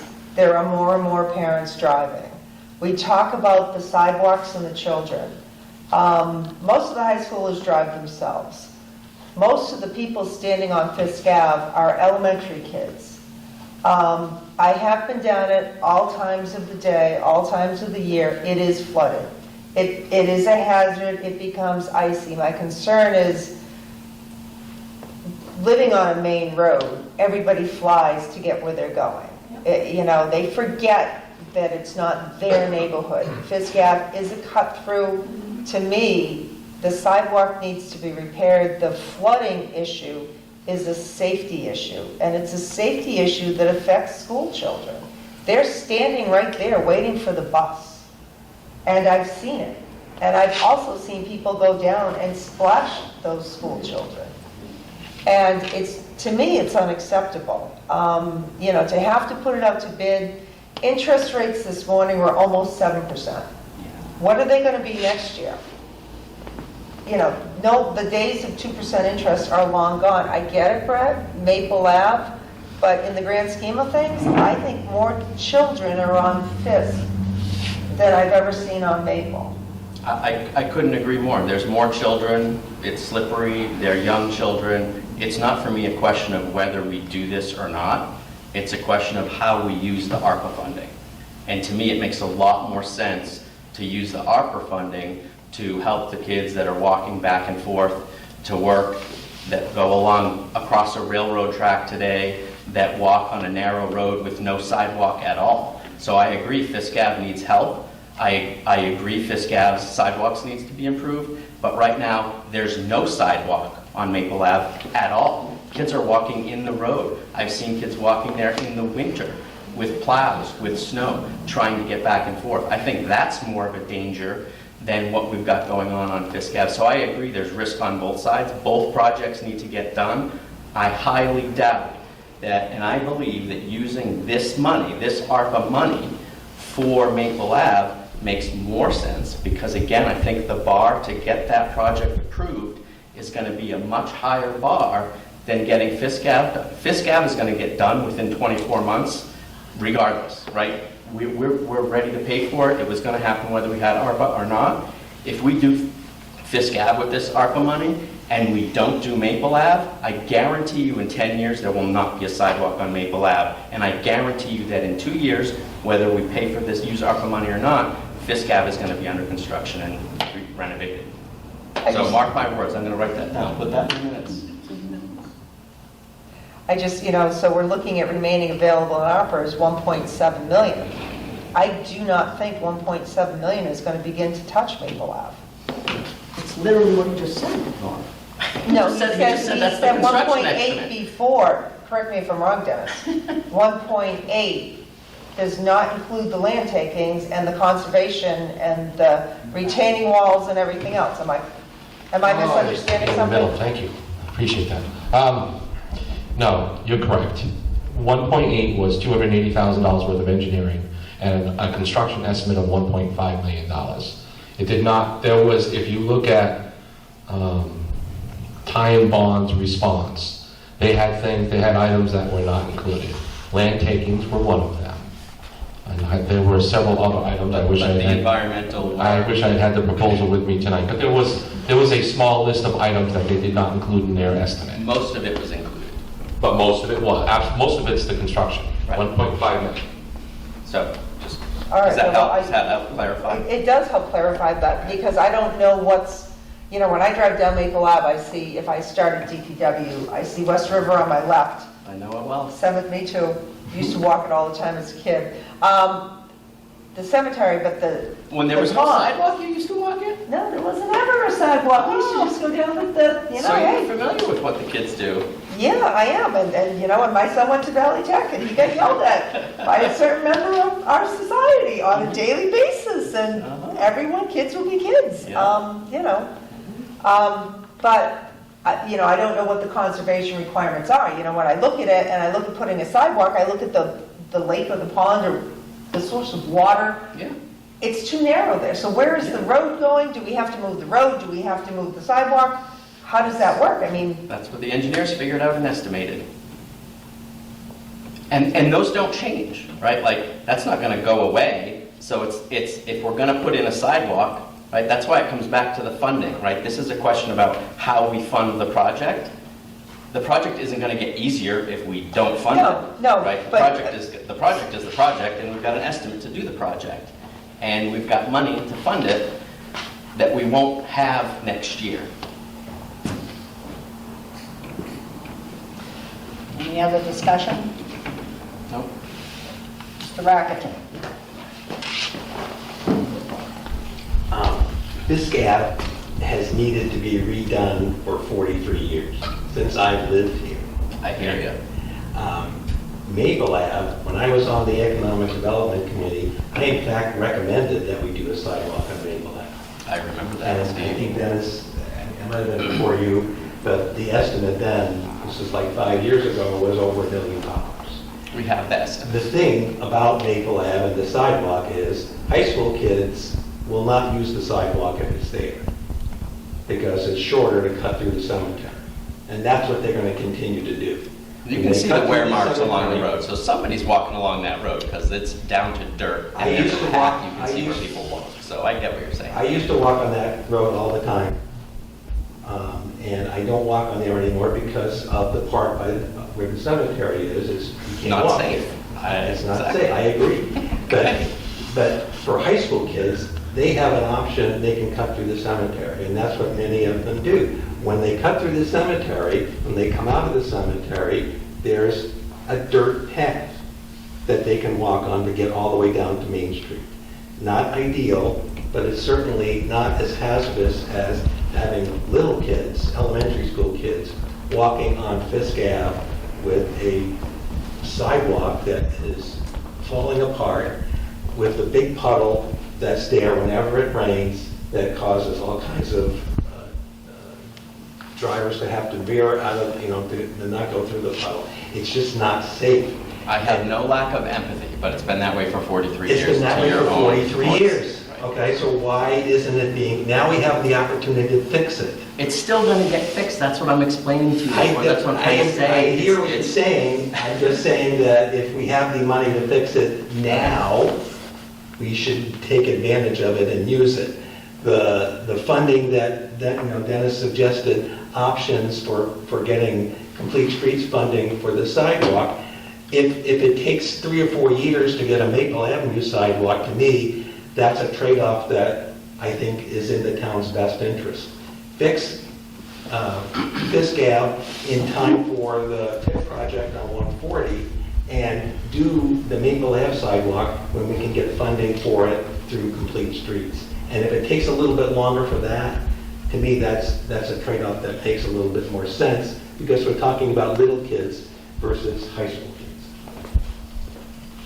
What's the total cost of the Fisk Ave project? We keep talking about the sidewalk on Maple Ave being 1.8 million, but what's the full cost of the Fisk Ave project? I don't have all of that. Yeah. But it's going to be... Because it's broken up into sections. $5 million? No, it's less than that. How much? But it's probably... 4, 3, 2? It's probably... Much more than the Maple Ave sidewalk. It is. The whole project? Yes. Okay. But just we have to be clear about that. And what this $1 million is just the water main replacement, which needs to get done before all that other work. Regardless, what other work needs to happen, it's going to get done. So what we're talking about is paying for the water main, and whether we pay it through a loan against retained earnings for water customers, or we pay it using ARPA money. That's the only part of this discussion. It doesn't affect whether we're doing something or not doing it, right? It's just literally an accounting question. So But it's a timing question. It's a timing question. It's a timing question that's a matter of a year.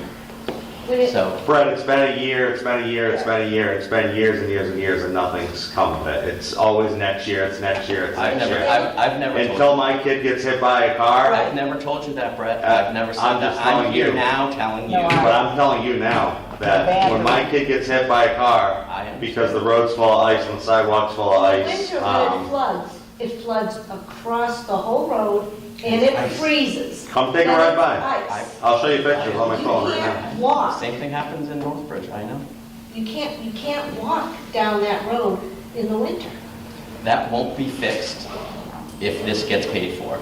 It's not going to be fixed in the winter, because all this is doing is ripping up the road and doing water pipes. So the problem isn't solved for this winter. So recognize that, right? Like, I get it, I hear you. It's been a long-standing problem. It needs to get fixed. We're committed to fixing it. Nobody's disputing that.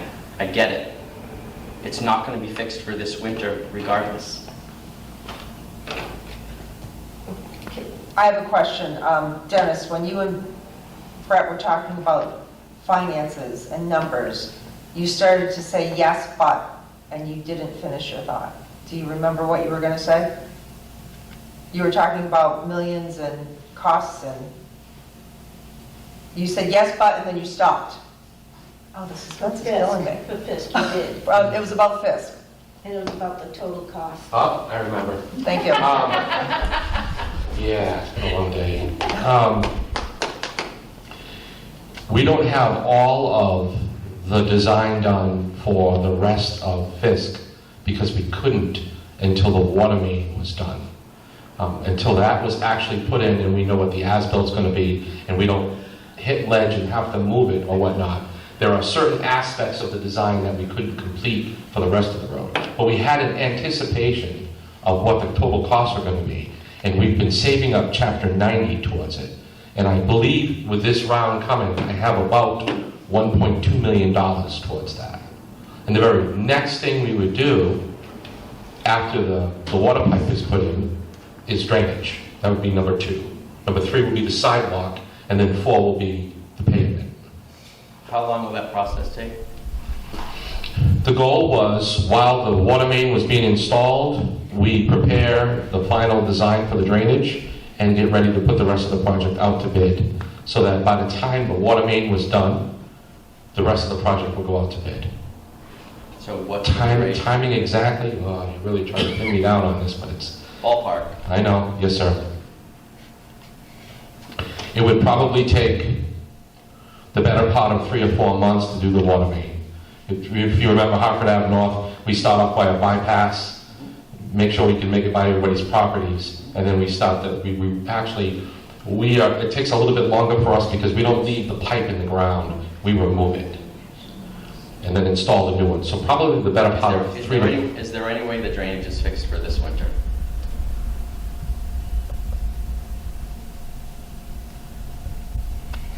Realistically. It could start, but I don't believe it would be complete.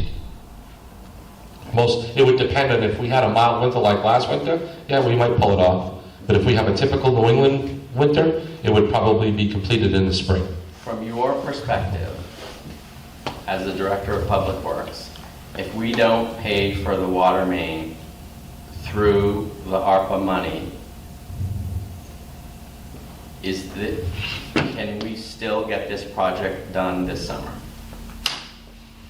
We can still get the project done. I don't know if I honestly don't know if I could say this summer because I'd have to sit down with the town manager and the finance director and take a look at, and pull tie and bond in because we're getting ready to present the board with rates. And I didn't anticipate that borrow. So I don't know. It's possible. Thank you. Sorry, can you just, thanks. It might be easier. I feel like I'm at the Spanish Inquisition. I know, I'm sorry. The bottom line is, board this members. gap has been needed to be done for 43 years, and what's holding it up is the asbestos pipe, which connects to 140, which is going to be the tip project. Yeah, the asbestos pipe is the first part of the project. Nothing else in the project can be done until the asbestos pipe is removed. We can start that project this summer, even if we don't use ARPA money. Are we positive the feds are not going to claw it back? Yeah. That was the concern. That concern is no longer. Well, I don't know that it's no longer. They are taking COVID money. Are we convinced? Go ahead, Joe. Joe? So at least right now, in what was clawed back of COVID relief money was only from federal agencies, and it did not filter down to state and local jurisdictions. Those were protected, or those weren't on the chopping block. I did talk to Kenny Costa today. He did confirm his conversations with other finance people in the state that at this time, municipal appropriations of ARPA funds is not being touched as part of this debt ceiling deal. Why take the chance? They can change their mind next week. They did 2 weeks ago. No kidding.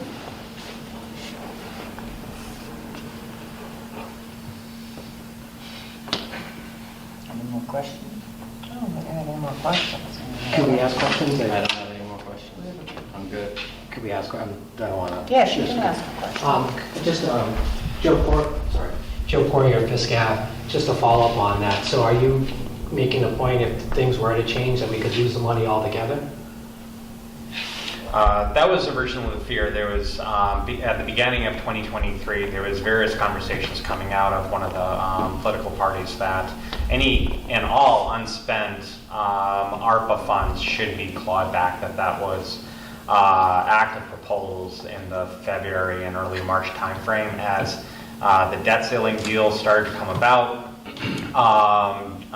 It began to look like some of those original very extensive clawbacks weren't going to happen, and in the final language, the final 99 pages, it ended up being all on the federal side. That state ARPA appropriations weren't part of that clawback, as well as municipal appropriations under ARPA weren't part of that clawback. Okay. I mean, my concern would be, I understand the shell game and with the politics, but we could actually still have a possibility of losing that money. So I would just like to say there's been a problem there, and if you're looking for projects ready to go, I hope the board moves forward with the original plans. Thank you. Thank you.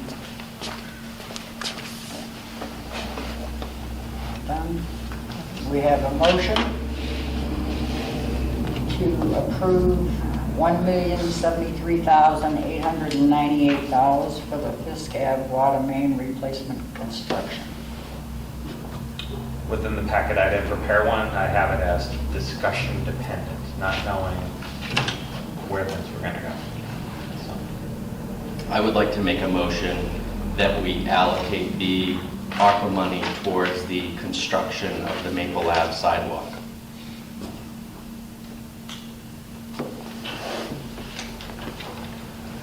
Seeing no second? No, I'm not willing to second that. I don't see the urgency.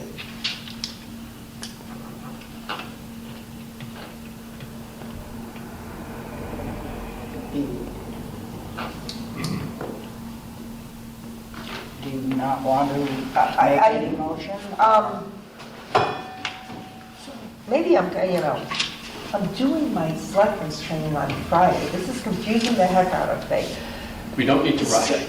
Yeah, so Maple Ave is really $280,000 for design and permit. I don't see anything in here to construct Maple Ave.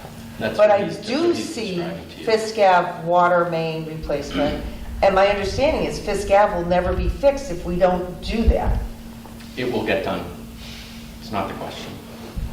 Well, 43 years it hasn't been done, so. But we're here now. We're not there then. Where are So we did you pulling hear- these funds? are Do you we hearing have? what- Oh, okay, yeah, so- kind of. But Mike, I have questions. So Fisk Ave water main, we don't use ARPA money. Do we have to go to town meeting to get that money? Realistically, yes, for the authorization to borrow. So one of the things that I think probably, and I started drafting an email to Kenny and Dennis, anticipating where this conversation was going, that having some information on what does that look like, given current rates, what does funding look like, what is that mechanism? Because realistically, if the board decided to say, you know what, let's not fund it out of ARPA, let's do it in a different way, we need to identify what that time frame is. And quite frankly, for the next meeting, I'm starting to lay out the calendar for special town meeting in the fall. So starting to pull that together, what that looks like may help in the conversation. The second thing is that this isn't the only asbestos line that Dennis really identified. And we still have to identify that funding for the, what is approximately 170 of additional AC pipe that's within 140. So should the state come through with the tip, we have to do that anyway. So I think there's a couple pieces of information that maybe staff can pull together, have Kenny sort of model things out and say, if you wanted to choose this, here's what it looks like. Here's what timing looks like from a special town meeting vote. Here's what maybe that authorization looks like. And then here's another alternative if we used ARPA. For that, if the state starts identifying that we're going to be, say, on the 26, 27 construction season, we're going to have to be dealing with this 170 somehow anyways. That may help the board maybe finalize a conversation and also identify that if there is a commitment to get it done, then we have two funding sources, one that is rated through borrowing, retained earnings, and ratepayers, and then one is ARPA, and we can compare. But it's November. November, So that pushes it out another year, increases the price. But if we were to get the information for the next meeting, we could at least make an intelligent decision that this is what it's going to cost. If we borrow it, are we doing a 2.5 override? Where are the funds coming from? How much is it truly going to cost us? Then maybe we turn around with more information. I know I said this last time. I'm a broken record. I'd really like to see all of the scenarios and how it affects, the bottom line for the town. But I think in 2 weeks, I don't think we're going to be that far behind. Well, this 280,000 is supposed to be for design and permitting, so. And I don't see Do we anything have the more. design, is the cost all done? They've done all their cost estimates and what it's gonna be? And now all we have to do is the design and permitting. For Maple? Yes. So I think we're sort of mixing two things up. So the recommendation the motion that I made was to fund construction money, which is beyond the $280,000. That was the motion I made. The motion here, the $280,000 for the design and permitting is a totally different thing. Like, to me, that's a no-brainer. Like, that's such short money, right? Like, that's fine. It's the $1 million, and whether we put that $1 million towards the Maple Ave work or we put the $1 million towards Fisk Ave. If we put the $1 million towards Maple Ave, then we'll just have to figure out how to pay for Fisk Ave, which we can do. That's not a hard thing to do. If we put the $1 million towards Fisk Ave and not Maple Ave, the Maple Ave sidewalk is never going to get done. I guarantee it'll never happen. So do we always do construction costs before design and permitting?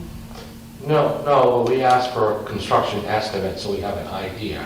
Knowing well that when the design is generally by the 25% stage, if that construction estimate is going to change, it changes there. Well, we've already made one change on the bridge. Yes. Yes. And we had construction design, and we had design and permitting. Yes. We had everything, but we had to add to it.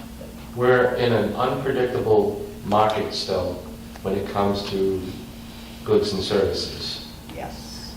And every engineer will repeat that multiple times during a conversation when giving an estimate. In the old days, they were very confident with their estimates, and now they are very cautious.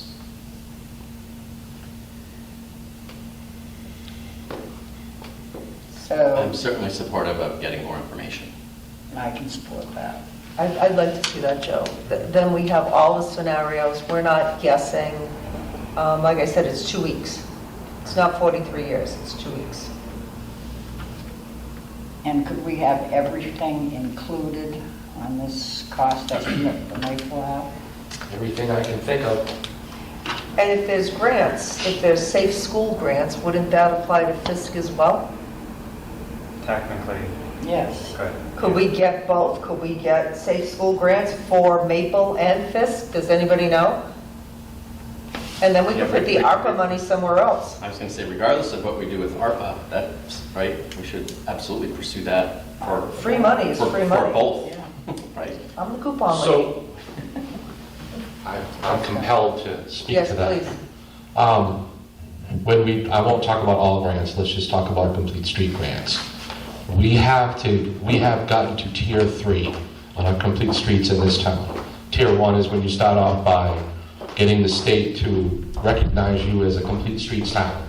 Tier 2 is when you say that we're going to develop policies and procedures on how we go forward every time we do a road. Tier 3 is when we put a prioritization plan together, we submit it to the state, and they accept it.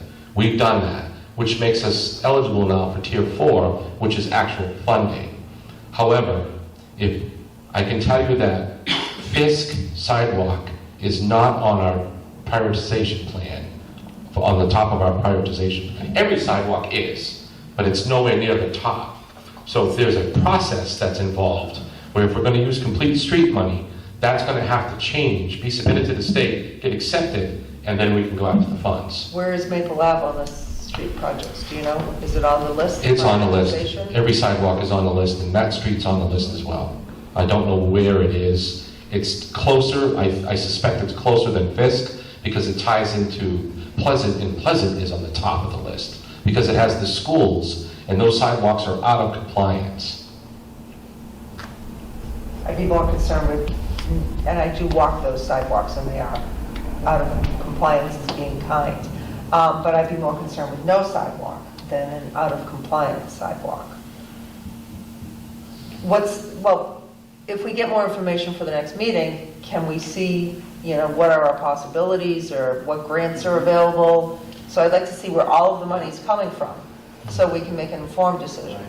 And it's like, what are the possibilities, right? Like, what are Yeah, the, like, what are I the limits of the complete street grants? Are they $100,000 grants, or are they full cost grants? 400,000. Say 400,000, and then the same thing with the safe schools, right? Like, are those grants that are matching? Are they unlimited? Are they annual? I don't have that information on those. Right, because if it But we comes can to get the that in point the next where- couple of weeks. Like, let's get all that If we information can and. get all of that, and then we look at it and we say, look, there may be a ton of funding for Maple Ave, let's do Fisk.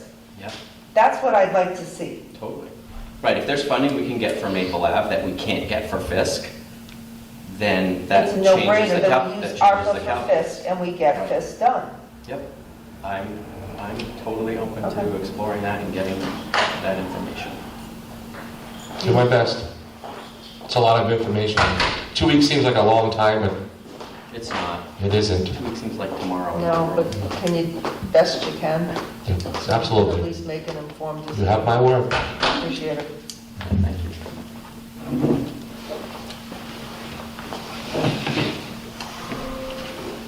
Do we want to talk about the replacement design, or do we go to,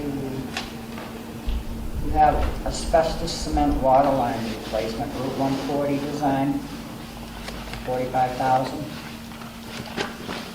And the next one. Yeah, sorry if I may. My opinion on this is that on all these smaller things, we should figure out the big thing first and then vote on the smaller ones. 'Cause I'm not sure I want to support money for anything if we're not going to have the money to do. That was going to be my recommendation. Yeah. Right. I'm fine with whatever. Can we table this whole discussion till the next meeting? Yep. Yep. I make a motion to table the ARPA discussion until our next meeting when we have more information. I second. All those in favor? Aye. It dies because nobody seconded it.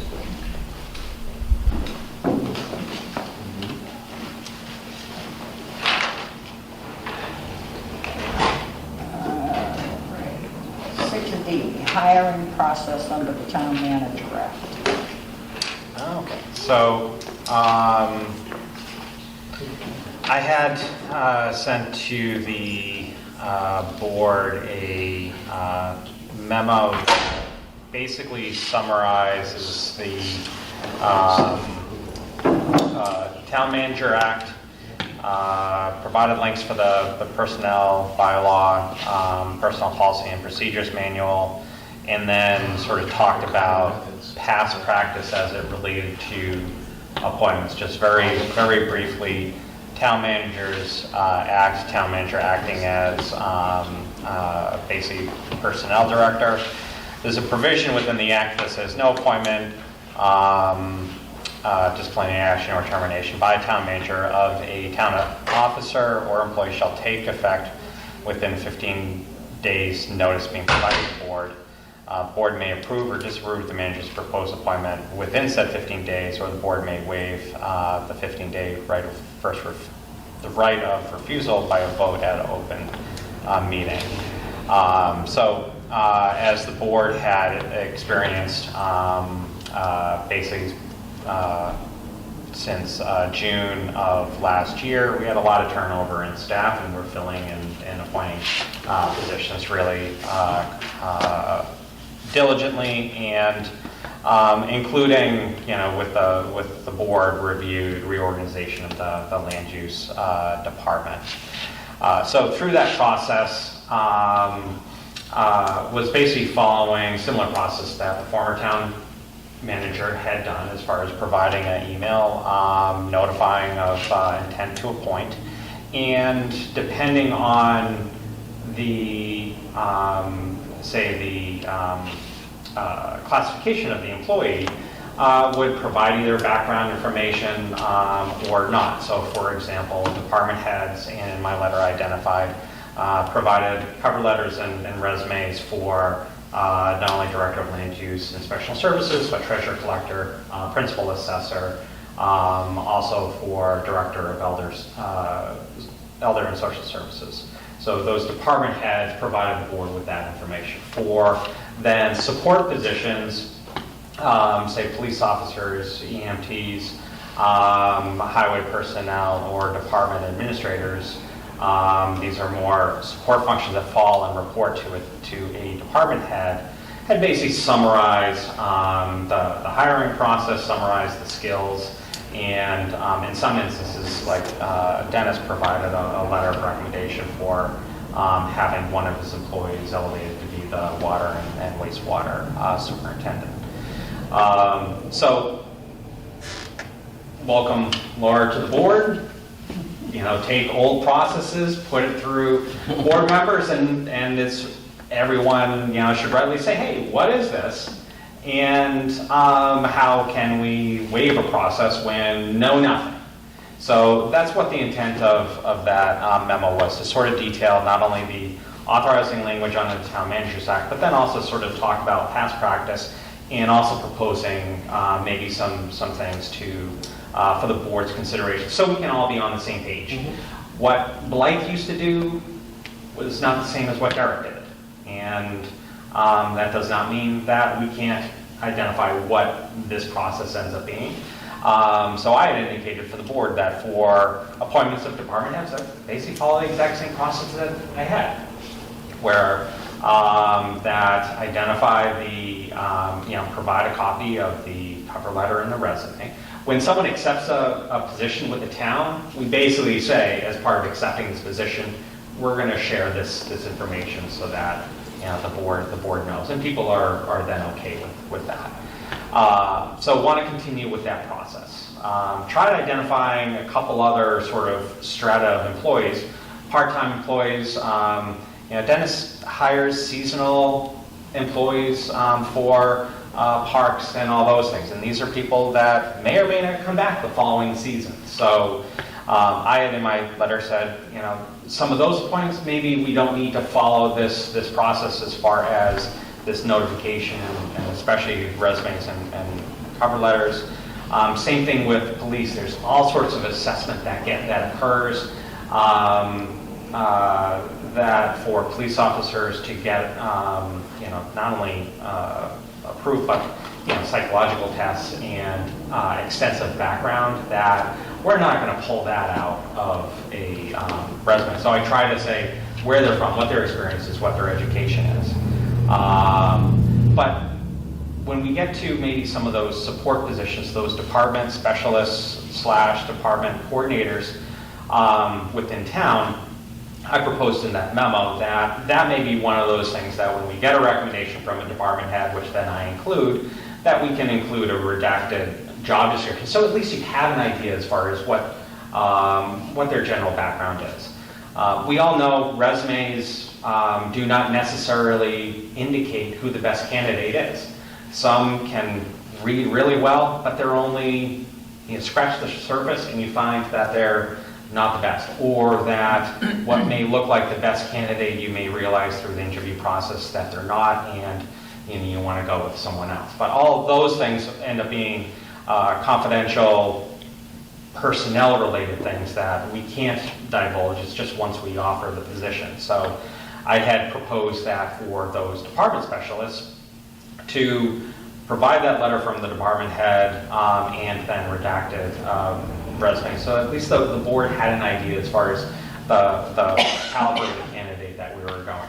We have, and this isn't not only since I've been here, it's also even before that, we don't settle. We are looking for the best person to fit within our organization, within the town. And, you know, we've not filled positions because we're waiting for that right person. So that's one of the things that, you know, it was nice not only to hear from staff and especially Sandy, but we've experienced that. This process is not unique to Upton. Every other town that I worked in had the same thing, where town administrator would make the appointment, but on the concurrence of the board. So the idea is that was the position that the appointment is being filled, was it created properly? We have in the personnel policies, you know, the personnel board approves positions, job descriptions. Was it advertised properly? Is there funding to support that? Making sure I'm not hiring my brother into that position. He lives out in Wisconsin, so he's not going to apply to any position. Would So- you be settling? I think they might be settling. So very often in towns, it's a thumbs up, thumbs down that's dealing with the process, not getting into, you know, individual qualifications, because we've already then vetted that. For our search committees, we have a member of not only the department head, if it's say a department coordinator position, we have a member from personnel board that's sitting in. We have Sandy. We usually bring in another employee from a different department that's in a similar role to make sure that we get a broad subsection. When it's a department head, we'll bring in other department heads that interact with that department, and we'll even bring in from outside organizations or other towns a subject matter specialist to make sure that Dennis, if he was interviewing with me, he could, you know, really tell me a great, compelling story. I may not read in between and may not pull out whether or not he's really up to the task. So we bring in a subject matter expert so that they can sort of speak the language and say, you know, are they BSing us or not? And asking the right questions. So that's something that we've done. We've applied to all the hires since they've come under me.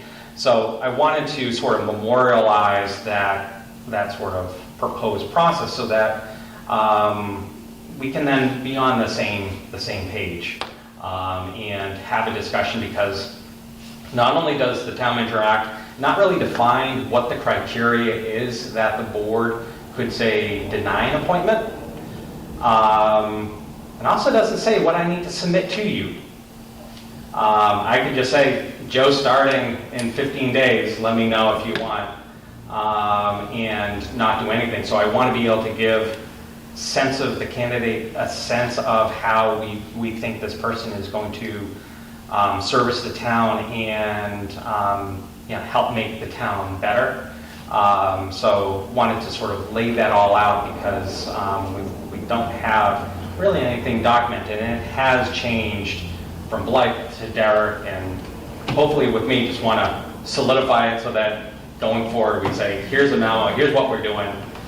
Okay. Done. Question? No?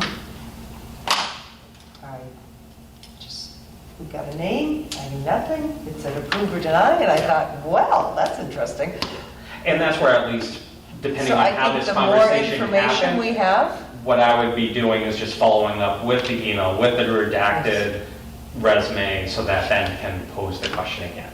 But I wanted to sort of bring this as a global, that this is how we'd like to try to approach things, and in talking through things with Sandy as well, differentiating out maybe some of those positions, because a department specialist for the town of Upton, they may only work with one department head. So it is an important person. We're not City of Framingham, where then there's 5 department specialists within a department.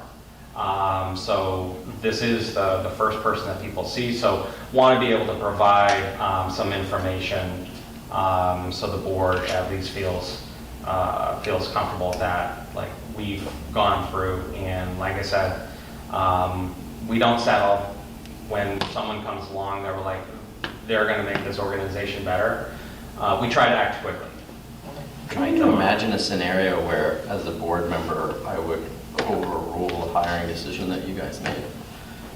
I don't know what information I would have that you wouldn't have. I've never seen it happen. What information do you have about the person that's being hired? That our town manager and department heads have vetted them and done whatever background checks and interviewing and screening, and the personnel board is doing their job. It's not my job to hire staff. Then why do we have the authority to approve or disapprove? That's what I was asking. Well, that's That was my question. basically, well, it's I would clear. expect that no, I totally agree with you. I get it. I'm literally thinking out loud. I'm not trying to argue or debate anything. I'm literally trying to imagine a scenario where what information would I see that would trigger me saying, oh, you know what, we should hire this person, that somebody else wouldn't have seen and made that same decision already, right? It's basically like not trusting Joe or the personnel board or whomever. I mean, I don't know, right? I think my point was, why are we approving or denying if we know nothing? Nothing about it, exactly. I mean, That's you know, literally, it I'm asking didn't the same make thing. sense to me, because Right. essentially, the buck stops with us, so we should Totally. have some information. You're right, I don't think we deny, but if somebody says to me, hey, why did you hire X? I can say, well, hey, I looked at the resume, I knew where they went to school, everybody vetted them, and, you know, this person looks like it's the right person for the job, but when we get a name, and X is gonna fill Y, Yeah, approve or deny, that was my issue. I was like, totally. I mean, I don't even, I and I was like, totally wow, get it. am I missing something? And so it's like, I think of us as, in this context, almost like a board of directors, right? Like, Yeah. a board of directors hires and fires a CEO. They don't hire and fire vice presidents and senior vice presidents and executive vice presidents, right? No. So we hire and fire Joe, so if he hires someone that sucks, we fire Joe. You fire Joe? We And fire the Joe. other person? No, we fire both of them. Okay. Right, Just so, checking. I mean, honestly, right, like Joe that, hires the other person right, first. like, we hire a great talented town manager because we trust them to do a good job. If they don't do a good job, we fire them. That's our job as a board. It's not our job, and I don't view our job as making hiring decisions about staff that are part of the organization. I agree, and especially, you know, as you said, you started at the bottom with a part-time. I don't think we should get involved with that. But if we get a name, I'd like to at least know who they are, where they came from, and why they're here. So the more information we get, then we can say, this looks great. And that's probably all we'll ever say is, this looks great, congratulations, welcome on board. But I'd like information to be able to do that. What was the position? Well, that's where I don't want to get into it as part of a public meeting. Okay.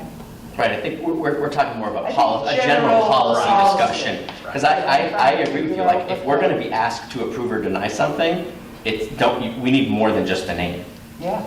right? Like, if I'm going to say, yep, I signed the box, because that's what we're doing. And that's what we're supposed to Right. do, is sign the box, and all we have was an X. It And I was doesn't- like, no, I agree. I can't do that. I think you're exactly right. I've always just signed the X because I think it's a great discussion for us to have as a Yeah. board. Yeah, and couldn't it's agree more. interesting that the last two managers have handled it very differently, so Joe's right, let's set some type of Figure it out. thing going forward, and then He'll when do somebody's whatever- new, they're not Joe- totally lost. Joe serves at the pleasure of the board. He'll do whatever we tell him to do, I promise you. Legal. Legal. Legally. Obviously, and ethically. Yes. Yes. No, I think that's a good idea. So the more information you can get us on, especially the department heads or the people immediately underneath them, if we have to make a decision, we need to know. Yeah. Great. Does that answer what your meeting answered? Okay. Absolutely, Yeah. yes. So you will have that follow-up email. Yeah. Okay. Good.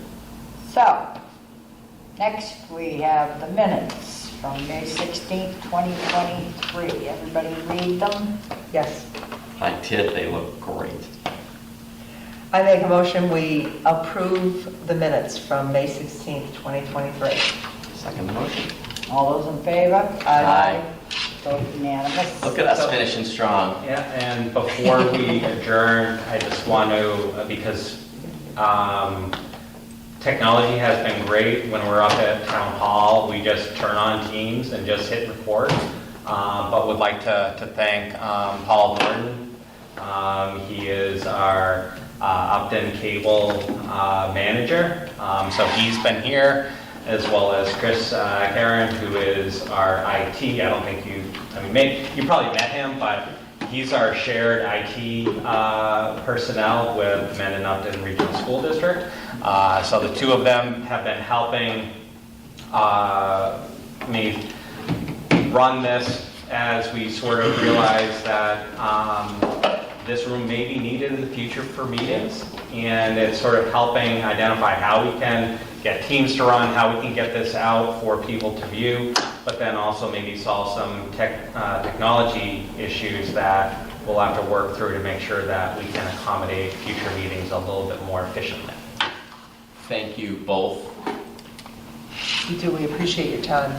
It's late, and so we extra thank you because it's late. Chris So, keeps us running every single day. appreciate it. Lots of little Yes. questions. Thank you both very much. Thank you. I make a motion, did we adjourn? No, not yet. Why? I make a motion, we adjourn the meeting. I second. All those in favor? 9:30. Aye. Aye. Do it.